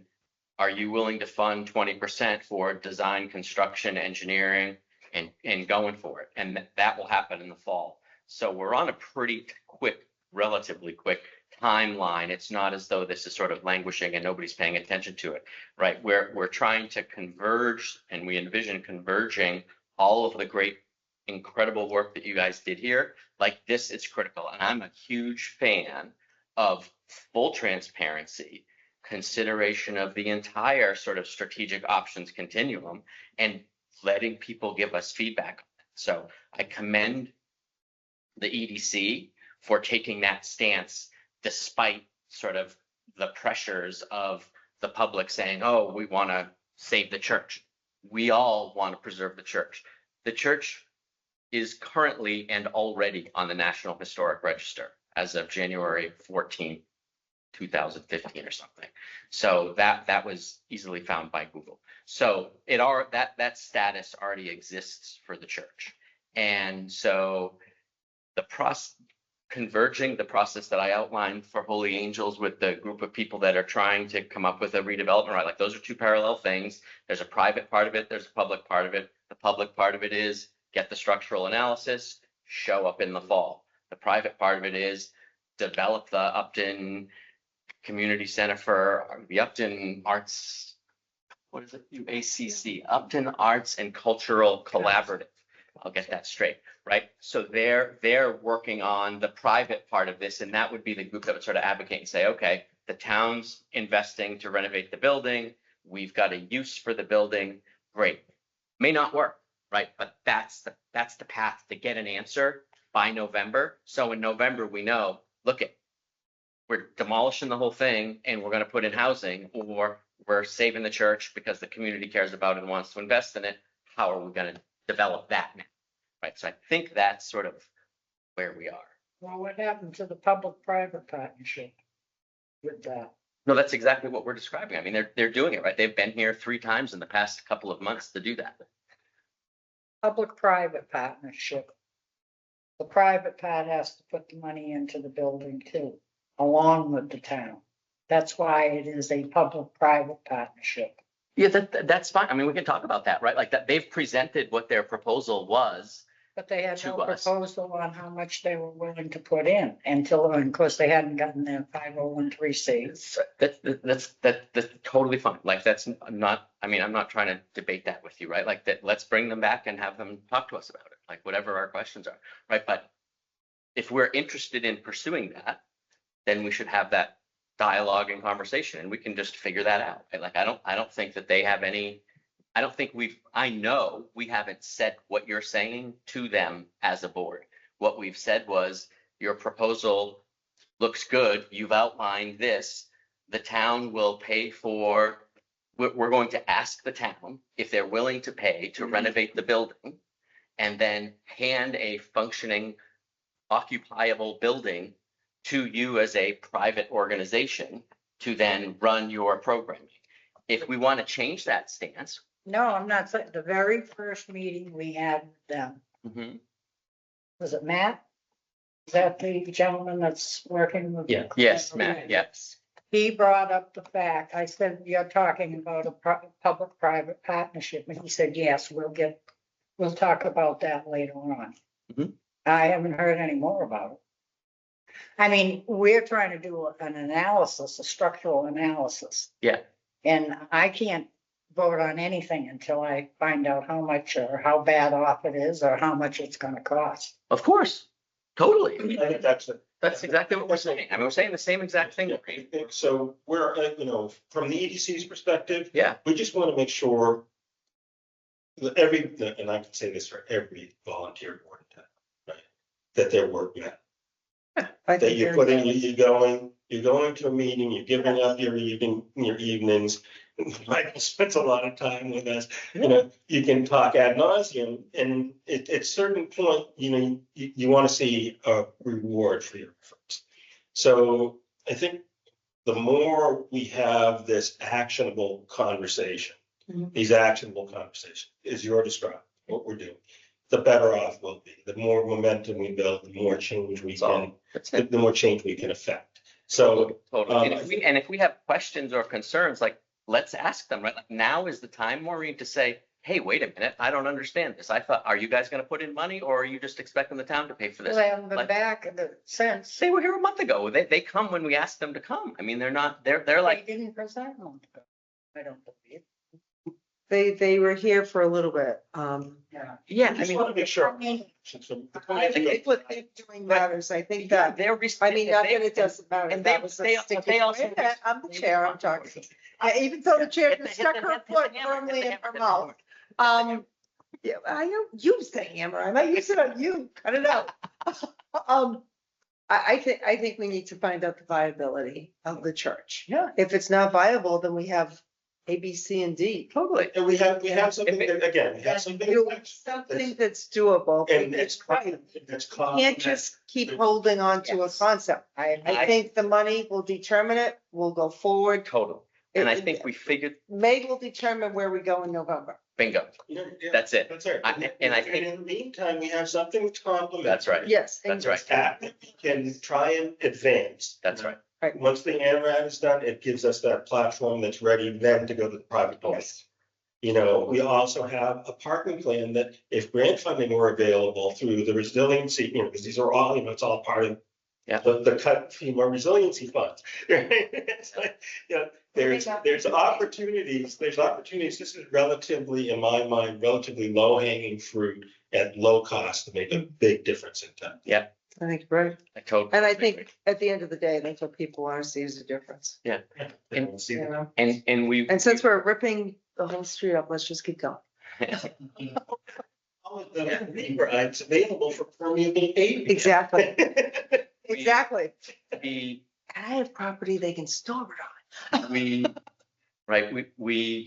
get, I think our goal as a board should be to, right, we're asking the question in May. So we'll get sort of a little indicator there, right? Like if that doesn't pass, then like, we're just totally dead on the water. Like, all right, nobody gives a shit about this building. Fine.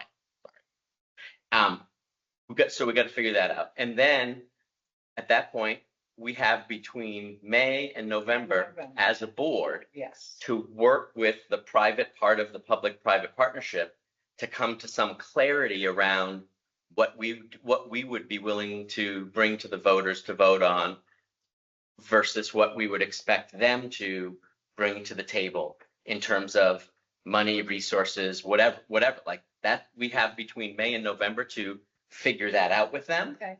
And then November, we know like, all right, because I don't know if we want them to put in all the money, half the money, we've got between May and November to figure that out with them so that we're all clear, because nobody wants to recommend anything without that clarity. That's what we're here We to need the get. clarity because we can't move forward with EDCs That's anyway, right. because we can't choose the one that saves the building if it's not viable. So if you have any comments, because Jeff needs to, I'm sure everybody would like to move on to something else, but I think if what we really want to try and do is get this on the table for you, get some input in your own comments to give to Jeff and Mike, so that they have something that they can act on to complete the work that's in, because they have a deadline, to complete, this contract. And like I said, I think a big portion of any of these concepts is whether or not the church is viable. And that's what we're gonna vote the money on, but then we're not gonna make that determination until closer to the fall. Yeah.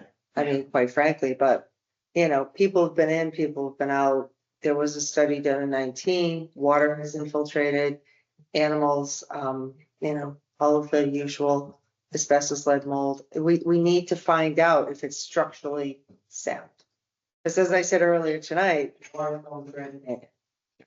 We know it leaked for a bit, so we need to find out if it's stable, then, different options come in. If it's not viable, then we move into something like your other plans where it doesn't exist. And having that option at the ready is huge, right? Like that's how we're gonna know. And that's how like we're anticipating multiple paths and preparing for each of them. So you have a deadline, but we won't really know what we can say, hey, this one looks good, this one doesn't look good, until we find out whether or not that structure is viable and sound. So, and I think I just want to go back on it because that's what I was trying to present the case, which is that doesn't have to be that way. You don't have to look at the church as being vital to the park. Right. That's why there are two designs there. It's like, what happens to the church doesn't matter. What happens to the Thompson block doesn't matter. The parking, no matter what, there's very limited different options that we have there. And some of them look attractive and support, more options and some don't. So it's like, even if you could, and we had this same discussion at the EDC. Do you have a preference? And it was really difficult for anybody to come with a consensus. Where I framed it and where I still frame it is, what do we control? Yeah. What we control is we could improve the parking. We could improve the green space alongside. Exactly. Right. The buildings are almost irrelevant to what you want to do. You want to, and then once you get this is the case of build it and they will come, look at what happened to Kelly Square when they put polar park in. Those of us who remember it 20 years ago, boy, it's night and day. So if we can, do something sustainable there, that may not be a huge part. I think it's a huge part of it, but I don't know that it's a huge cost. Yeah, Exactly. I agree. So in terms of feedback for you, I agree wholeheartedly. A and C are better than B and D, but I prefer C, right? Because I'd prefer parking over another building there. That's just my personal view, and so for whatever that's worth. I look at concept D and I think, okay, that takes advantage of what we own, right? Like we own it, we can do it, we can implement it, we can start doing that project like now, right? Because so if we wanted to, right, we could say, you know what? Do I love the sort of patchwork of parking? No, it's terrible. But you know what? It's something we can do now, and it doesn't prohibit us necessarily from going later to concept C or concept B, right? So I think there's a conversation to have around, do we do something with that gravel lot now because we own it and we're ready to go and we've got what we need, or not? So that's one sort of decision point from my perspective. I don't feel strongly either way on it. Or can we do a concept C, which is like negotiate with the Thompsons or the owners of that parcel to build out concept C's parking with them without getting involved with their building, basically come up with some kind of easement shared parking agreement that says public-private partnership, right? We're going to engage or enter into an agreement where we're going to build the parking in concept C for you, with you, as an asset to your existing building. To be determined what happens with your building later, that's up to you, right? So that's the other path forward. And I think that concept B only comes up if we find out that the church is prohibitively expensive and or the voters don't support it at any cost. And then we say, all right, so there's our answer, right? And then we can move forward with that. And the parking will change.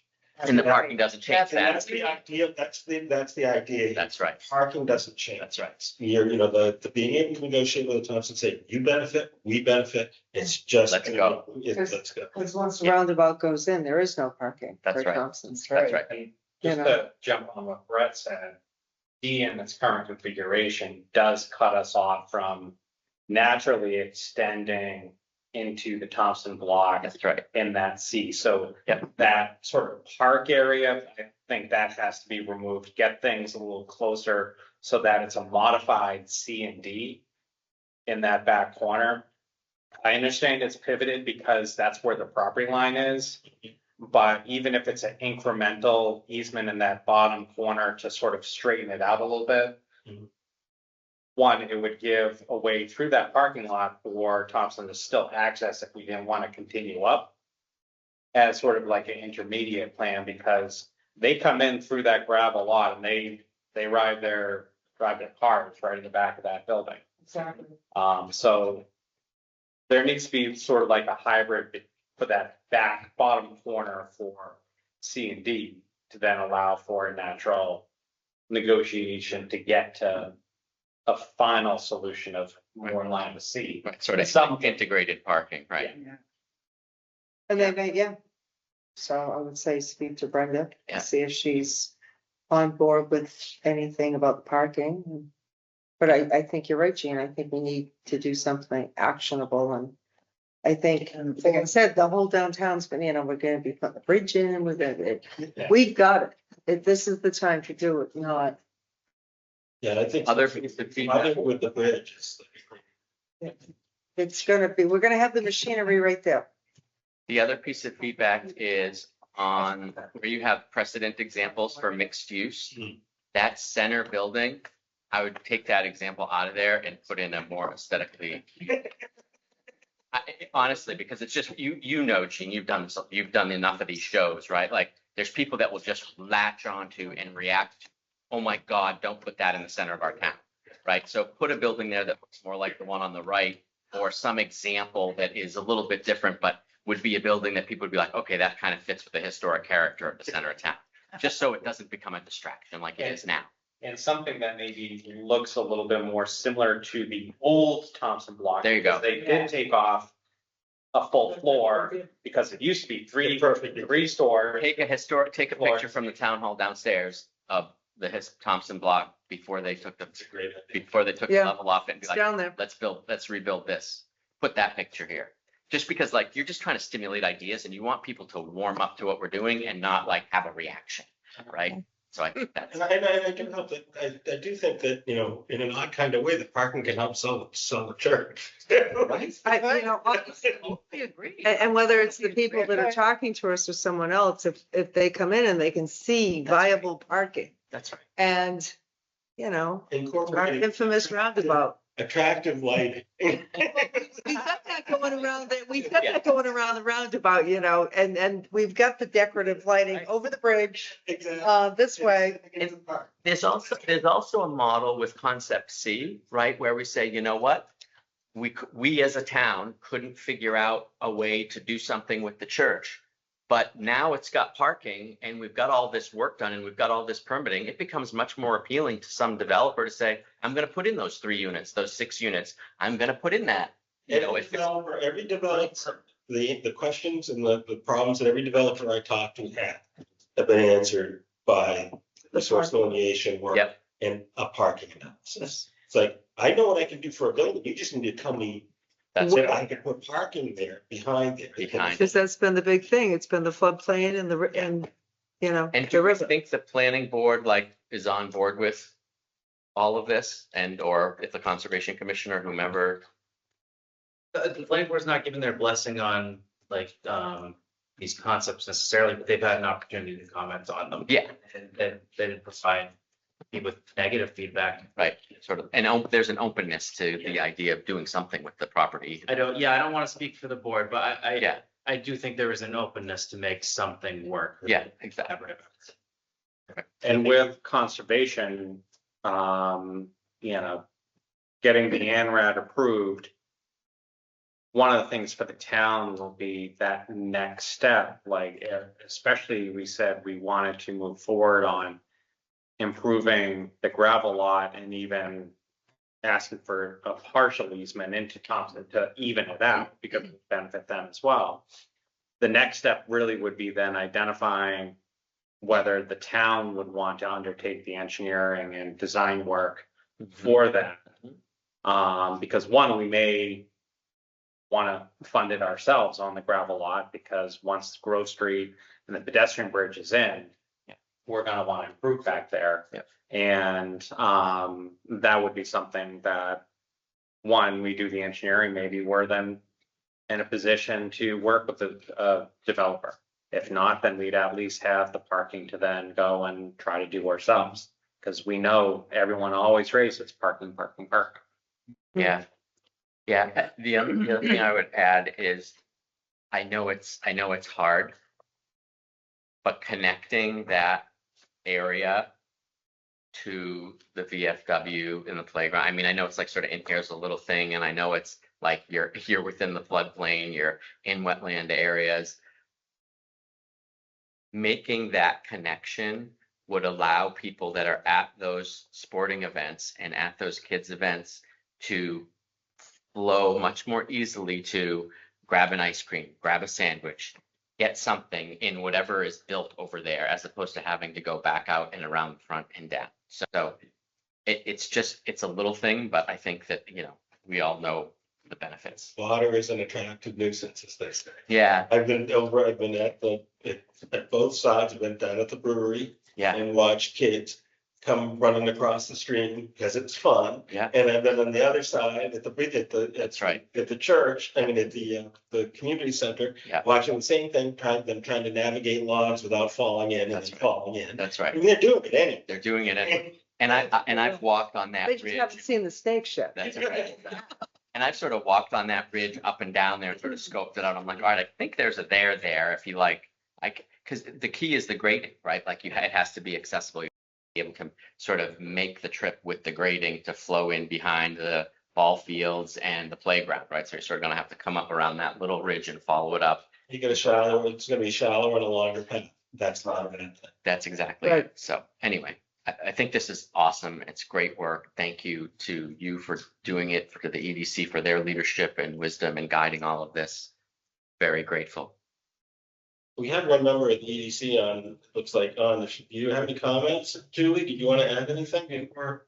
we I finish feel up? like you all touched down on it. Anything I was thinking, like Brett, you actually summarized my exact thoughts between option C and D. And I really like the idea of this hybrid E, where we're taking kind of the best of both scenarios that we can actually do without necessarily buying another piece of property or having to tear something down. I just like that there's not the decision that has to be made in that. That's something we can actually do in the next year or two. I don't know how quickly something like that would move, but yeah, it's exciting to see you all excited as well.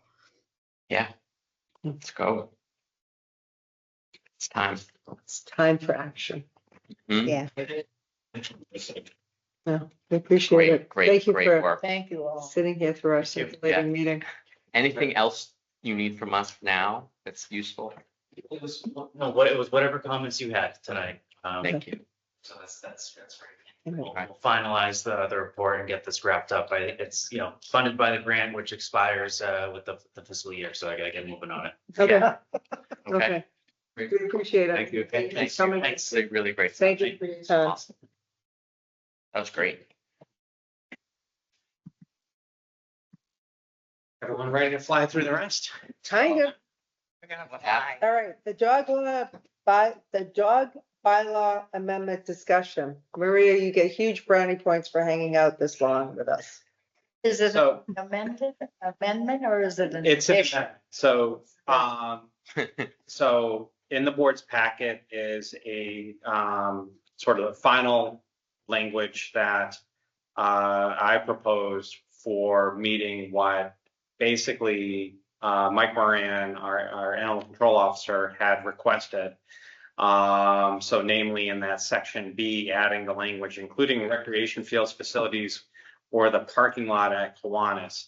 And receiving feedback from recreation, there was a question on whether or not there was exclusions for, say, programming or special events, if, say, at the end of the year, they wanted to have something about inviting down dogs or having a vendor or someone come with dogs. So I added this as part of D, with permission of the landowner for programming or special events, or, so adding that language, in my opinion, would address flexibility that Reccom would want for programming, because they and the town being the landowners. And really identifying that it's really for special programming or special events. And then that language that we had reviewed at the last meeting. If there was any amendments, I would recommend doing it as part of a motion, because this language is currently at the printer. They haven't printed they need to do the layout. So if there was a urgent thing that needed to be done in the finance committee report, because that's where we have the warrant for town meeting also printed. If there was something drastically the board wanted to change beyond this, I'd recommend doing it as part of a motion. Or staff basically said, this seems to me what Mike Moran has, especially with adding that provision for recreation.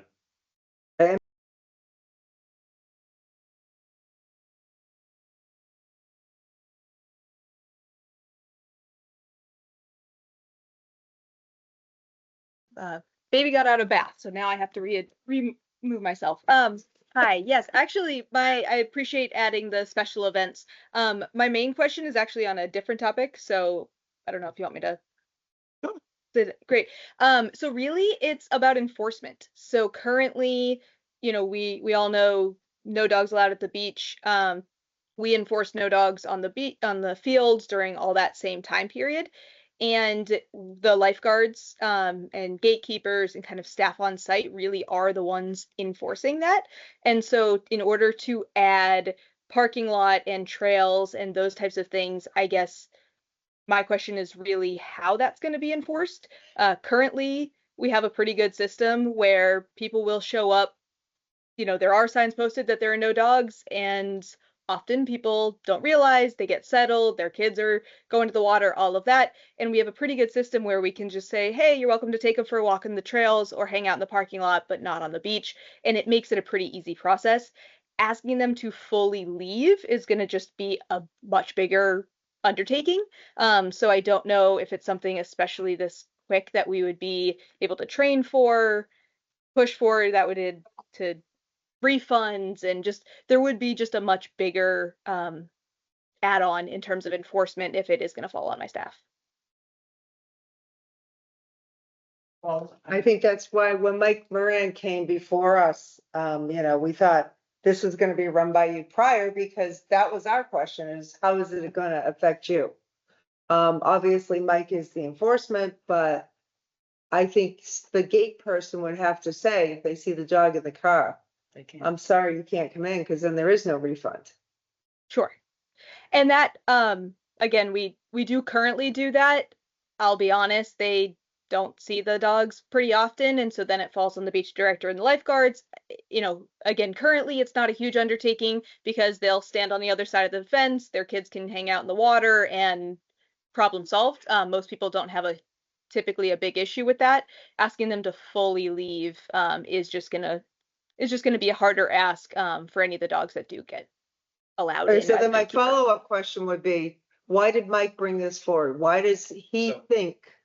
Yeah, you can answer it, Joe. Yeah, so first, just want to make a distinction, looking at the language. This is just, you can't, while in the parking lot, take your dog out, walk them around, pee against fences in the parking lot, and put them back.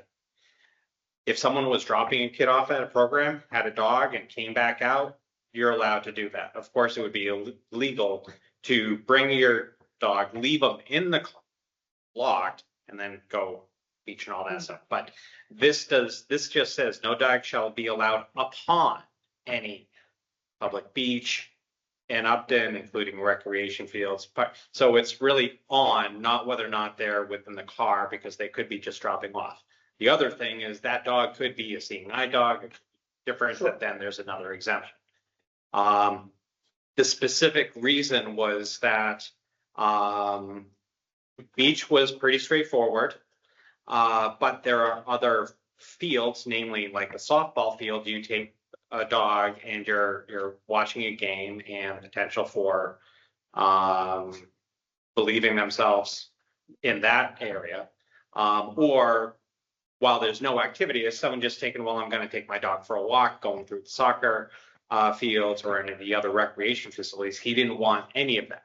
And if you don't allow them on the fields, then the parking lot is the only place, and you're realistically not going to have a dog going to the bathroom in the middle of a paved area. It's going to be along the perimeter. So it's like, you got to do it all. So enforcement is on the animal control officer, but realistically, there's a level of enforcement, i.e. education, that recreation staff would be asked to do. Personally, I think this is going to raise a lot of questions at town meeting that then Mike is going to have to be prepared to respond to, because those questions I'm just taking to pick up my kid. Am I going to be even allowed in the gate? That's some things that I think they can't prevent anyone, but once you let them in, what happens if they park and then there for 20 minutes and they're like, well, I gotta at least let my kid out, my dog out. So a lot of people, it is. So, yeah. So I understand that's the rationale. It was sort of like a domino type thing. If you don't want them up on the soccer fields, and you don't want them on the baseball fields or softball fields, and then they're in the sort of the grass areas, then they really shouldn't be out walking around in the first place. And I assume, because this is seasons, other town facilities too. So that covers, that now brings into the field, The common, the town. The common. Public, pristine building. These are just at Kiwanis. in C, other town facilities, all dogs shall be kept on a leash while on town's athletic fields, town parks, town common. So that's one of the things that I asked Mike as far as, well, you have the Kiwanis Beach upper soccer field. Right. They're not even coming in through the gate. Are we going to be treating them differently than West River? And the response was yes, because that is covered by a different section. So so it does cover other fields besides Kiwanis. Not the exclusion. See, when it talks about others, you just have to have it on a leash. There's no time requirement that then triggers. Oh, right. So Right, so you technically, can have a dog at West River Field on a leash. Yep. but you can't have a dog on the soccer field at Kiwanis on a leash. Correct. So we're setting a double standard. That's, I mean, are we gonna get, are we How gonna have much people money coming would we back? pay to have those soccer fields fixed? I don't know. Lots. Yeah, Yeah, they just put in a lot of lights. we can't even stop the people from doing the illegal soccer games there, never mind the dogs. I don't know. I mean, do we put this? What did Mike say about this? Sorry, I'm just. No, I was gonna say, do we just put this and let Mike Let them answer the question. answer the questions? Because at the end of the day, it goes before the people and they say yes or no. Used as we are, it's gonna take a while. yeah, and one of the things I don't want to spend an hour at town meeting talking about this, man. With all the other stuff going on, really, we should sport. Yes, that's sarcasm. I really want to have this like nailed down. Yeah. I think we should have this article. I don't think there's any sense of urgency to figure this out. Maybe there is. And if there is, great, then let's just keep talking about it. But like, if someone says, so I can take my dog to my kid's soccer game at West River on a leash, but I can't take my dog to Kiwanis for the soccer, right? Like, it's literally the same soccer team. They're both town fields, and we're gonna like, it's just gonna be like, I don't know why we would think. It's like we either restrict them to the leash everywhere, or we say no dogs allowed on town fields. Like, why is Mike making the distinction for Kiwanis field? because the recreation field's the lower softball field that then Maria also does for kids that play. Right. He just looped, those are all just recreation fields, so just loop them together. Right. Do you say, then you're saying lower field versus upper soccer, this does not apply to the upper soccer field. So it's. Maria, have you had incidents with dogs down the beach? Have you had issues of bites, of growling, of? No? No. It's, like I said, we have a pretty good system right now. We're on the softball field. People don't try to bring their dogs where there's 100 kids. They don't. Kids. When there's, men's softball on Sundays, they don't try to bring their dogs to the softball field. The upper soccer field, nobody's enforcing. People park at the top. There's no staff up there. They probably are bringing dogs, and I've never had an incident. Nobody's called me. Nobody's called my staff that I'm aware of for an incident up there. And like I said, currently we have a really great system. They know they're not allowed on the beach. Hang out in the parking lot, go for a walk in the trails, and then that's usually the end of the conversation. I'm not aware of any specific issue where people were called, where he was called because someone had let didn't clean up after their dog after a softball field or a complaint through kids at play. I'm not sure on why specifically it becomes encompassing besides just the beach. I feel that as an intermediate step, if we felt that we needed to have a couple of signs that said clean up after yourself on these areas. I think it's just one of those things that someone takes it and they're not on the beach, then they just go on the field and that's identified as a potential problem. But I defer to Maria being the one that is interacting with the league. So if the Sunday softball leagues are saying, hey, there's all this dog waste out here, you'd probably hear. And then kids that play, you also. Or the upper soccer field, right? Because there's a lot of people that use that upper soccer field. And to your point, you guys aren't monitoring what's going on up there. But I would think that if people taking their dogs up there and not cleaning up after their dogs was an issue, we would have heard about that. Like, it's like, if Mike was coming to us and saying, hey, I've gotten 22 complaints in the past year because this is a real big problem, I'd be like, yeah, we're gonna solve a problem. But I don't understand what the problem is that we're trying to solve. It sounds like Maria's got a good system and things work. People are respectful. There's no dogs on the beach as long as the dog's on the leash. Like, okay, clean up after your dog. Don't be a knucklehead. And it's okay. Like, so to your point, put up some signs. But I also want to respect Mike if there's some issue that he's running into or that he's thinking about that he's experienced that we don't know. Yeah, that's my part. Yeah, that was my question. I He's kind the of thought that animal would have control been answered by now. I just don't want, if he's got an issue, I want it addressed before it becomes a huge issue, or if he's saying, right. I can't enforce because I don't have a bylaw. He tried to put this on last year. Why? Did he tell us? Well, He has explained it. He works with the police. Okay, Then they found that they're gonna let the dogs in the parking lot. But the dogs aren't allowed in there, that they're gonna lock them up in the car because they're not gonna let them run around in the parking lot. They're not gonna stay there.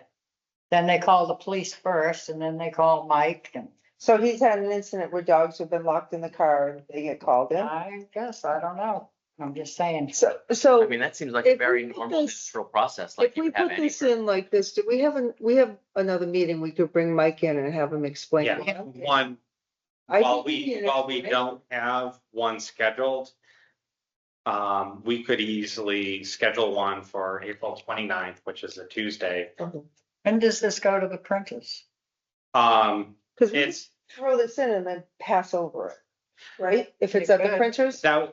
yeah, I mean, that would be my recommendation is just keep it as is. We Yeah. meet with Mike on the 29th.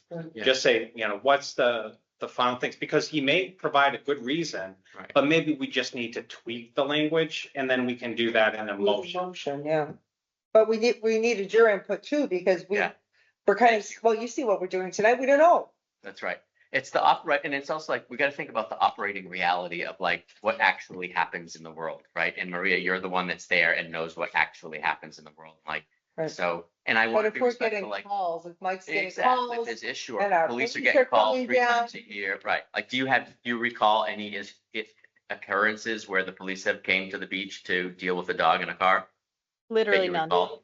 Yeah, again, it may be happening where they're just all handling it, so I don't ever hear about it, but I have Yeah. heard of zero. Yeah, I feel like you would hear about that. Like if the police came because someone reported a dog, I Probably. feel like that would circulate around the beach community, the beach administrative community to you. But Yes. so let's ask Mike. Let's Yeah, leave it we'll in there. do one on the It's fine. 29th. We'll Yeah. bring Mike in The and other thing is that I'd probably recommend just you and I sitting down with him and say, can you just Yeah. explain? Just yeah. we can- explain a little bit, like what Yeah, because are the issues? huge. Sent an email. No, I don't. We read that We sent before the one. last meeting. The one before the last meeting. Or two. Yeah, the original. Yeah, The original. But meeting. that didn't identify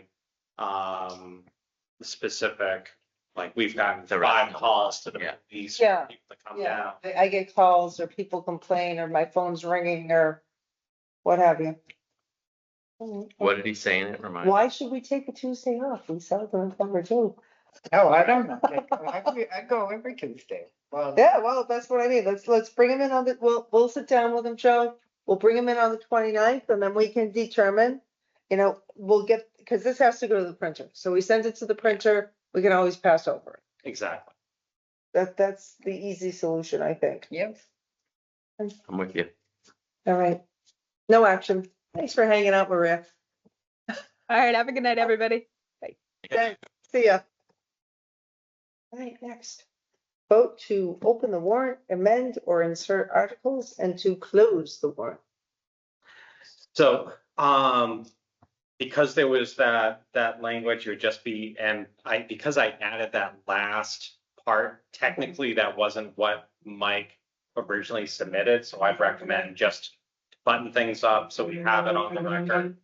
just doing the motion for amend articles as presented, which is really just the dog. Oh, that's the only thing. Okay. Reason why I originally had this was Finance Committee was originally also meeting on Wednesday, and if they had made any recommendations, I needed to be able to include that, but they're not making any recommendations that can't be addressed in a motion. Okay. All right, do I hear a motion about the warrant? We already opened with making a motion to close it, right? Or you have you We're gonna inserted open, that? open and insert. Open, amend as presented, and then immediately. Is there 8C? Yeah, I Just got- read that, I that's, thought we opened it and left it open last week, I don't our remember. last meeting. I move that the board vote pursuant to Mass General Law, Chapter 39, Section 10, to reopen the warrant for the Thursday, May 1st, 2025 annual town meeting to amend articles as presented and to immediately close said warrant. Second motion. All in favor? Aye. Unanimous. So now we have to vote to execute the annual town. Right. Correct? In your motion? I move that the board vote to sign the May 1st, 2025 annual town meeting warrant and to direct the posting of the warrant. Second motion. All in favor? Aye. Unanimous. Annual scholarships. Here we go. All right. I have my numbers now because I have my paperwork. Exactly. Got mine. I've got mine. Okay. Okey-dokey. Do So for the $1,000, I did 2, 5, 6, 9, 10, and 8. I got 5 of ones you have. I got 5, 6, 8, 9. I think did we agree on all those? I don't have. You had, Maureen and I agreed on 3, 6, and 5. We agreed on. I had, this is what I wrote down last time. 'Cause you were 9, originally 5, 10, 1, Yep. 8, 2. 182, okay, I have Yes. 186, No. so 2. 2, yep. Okay. 2. That's what me up. Okay. So, Brett, you have 5 too, right? 5. I had 6. You had 6, but you did I not don't have have 6. 6. We all had 9. 9, yep, Yep. Did you have 10, Brett? No. yep. Yep. I had 10. Okay, so we all agree on 10. Did anybody else have 8? Looks I like had we all 8. had 8. 8. Okay. So we agree on 5, 9, 10, and 8. And you and I were on 3, right? Did you have? No, 3? I don't have 3. I didn't have Didn't have 3. I had 3 in the $200 one, Oh, not the okay. 1,000. I got you. Okay. And I had 1 and 2. All right, so we've got 1, 2, 3, 4 out of the, so we've got 4 out of the, 6. You got I had 2. I had Okay, 2 I got- and 6 for the, So this is my odd man and place. Brett, you had 6. I had Okay. 6. but did we all have 2? Yep, Okay, so 2's in. 2's good. Yep. So now who did you have in I space? had 1, so we'll go with 6. Okay. And then on the 200, I had 7 and 3. And I have 3 and 4. Either of those is fine with me. What did you have? That's 7 and 5 3. people for the, don't you have 6? I have 2, 5, 6, 9. 2, 10. 5, 6 is for the 1,000. Yep. Yep. Did we have? What did we think of 7? I had 7 for the 200. The thing I noticed about that one, and I think, a lot, these are all such just great, exceptional kids. The one that struck me about 7 was the tone of wanting to help. Financially? Yeah, it just was like this would be a great thing to help Financially. financially. Like it just that. So would you want to swap them out to 1,000 versus the 200? I think I would like to propose that. for the reason of Okay. the comments that he wrote were just so moving to me. And so they just struck me as being humble and helpful and wanting to honor his family, and that Yeah. sort of moved me. So then that makes it 9, 5, 10, 7, 8, and 2. I have 10, 9, 8, 6, 5, and 2 right now. Okay. And Brett, you wanted to swap out. Who is swapping out? So you want to move 7 up? Want to move And- 7 up, and we all have all of them except for, I don't have 6. All right, you want to drop 6 So you to want to two move hundred? 6 to 200? Yeah. And we'll put 7 for I think that's 1,000. I think that's really good. nice. All right, and then for the second 200, who did we decide? I had You had 3, 3. Who did you have? and now I have 6.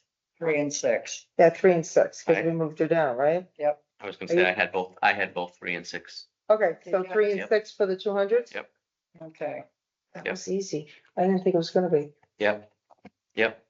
They were real good. They were a very Very- excellent, Yes. you know, good group of It's kids. so great to see We all are these. raising them right in this town.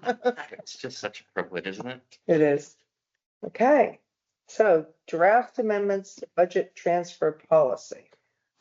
This I'd recommend just holding on to another meeting. I provided it to Finance Committee and they're going to meet to discuss and provide some comments back to us. Okay, So I put this back on for the May 6th meeting. okay. Good. They're feeling good about. It was really a minor comment, so. Good. But they just want an opportunity as the Finance Committee to actually have a discussion and to provide rather than just getting comments from one person. Totally. Okay. No, that's great. I think that's important. I like, that's what we're trying to do, is create sort of alignment. So let's let it happen. That's great. Yeah. So, review of the minutes. March 18th and April 1st. Yeah. I thought we did the 18th, because I thought those were the perfect ones and you weren't here. Right, because was that the one that I missed? Yeah. Yeah, so I thought we had done that already, but if we haven't, we The can. 18th, I wasn't at Okay, so we haven't Oh, seen that's those fine. minutes, have we? Have we? Joe took the minutes. No, we have the Oh, no. recording. Well, that. I think you. He took the record. That's between, there's a lot of people between you two tonight, might be a good thing. As far as the April 1st, very simply, on line 40, it should read, remember Gwinnell moved. Other than that, it was perfect and we can have it, so. And considering all of the proofreading and text setting and work that has been done on the annual report, that is a very nice. Yes. Did anyone else have any changes? Do I hear a motion? I make a motion that we approve the March 18th and April 1st meeting minutes as amended. Second. All in favor? Aye. Aye. And the executive meeting minutes of April 1st? I'll move that we approve the executive session meeting minutes of April 1st, 2025. Second. All in favor? Aye. Unanimous. Do I hear a motion to adjourn? Make a motion. Move to adjourn. Second. All in favor? Aye.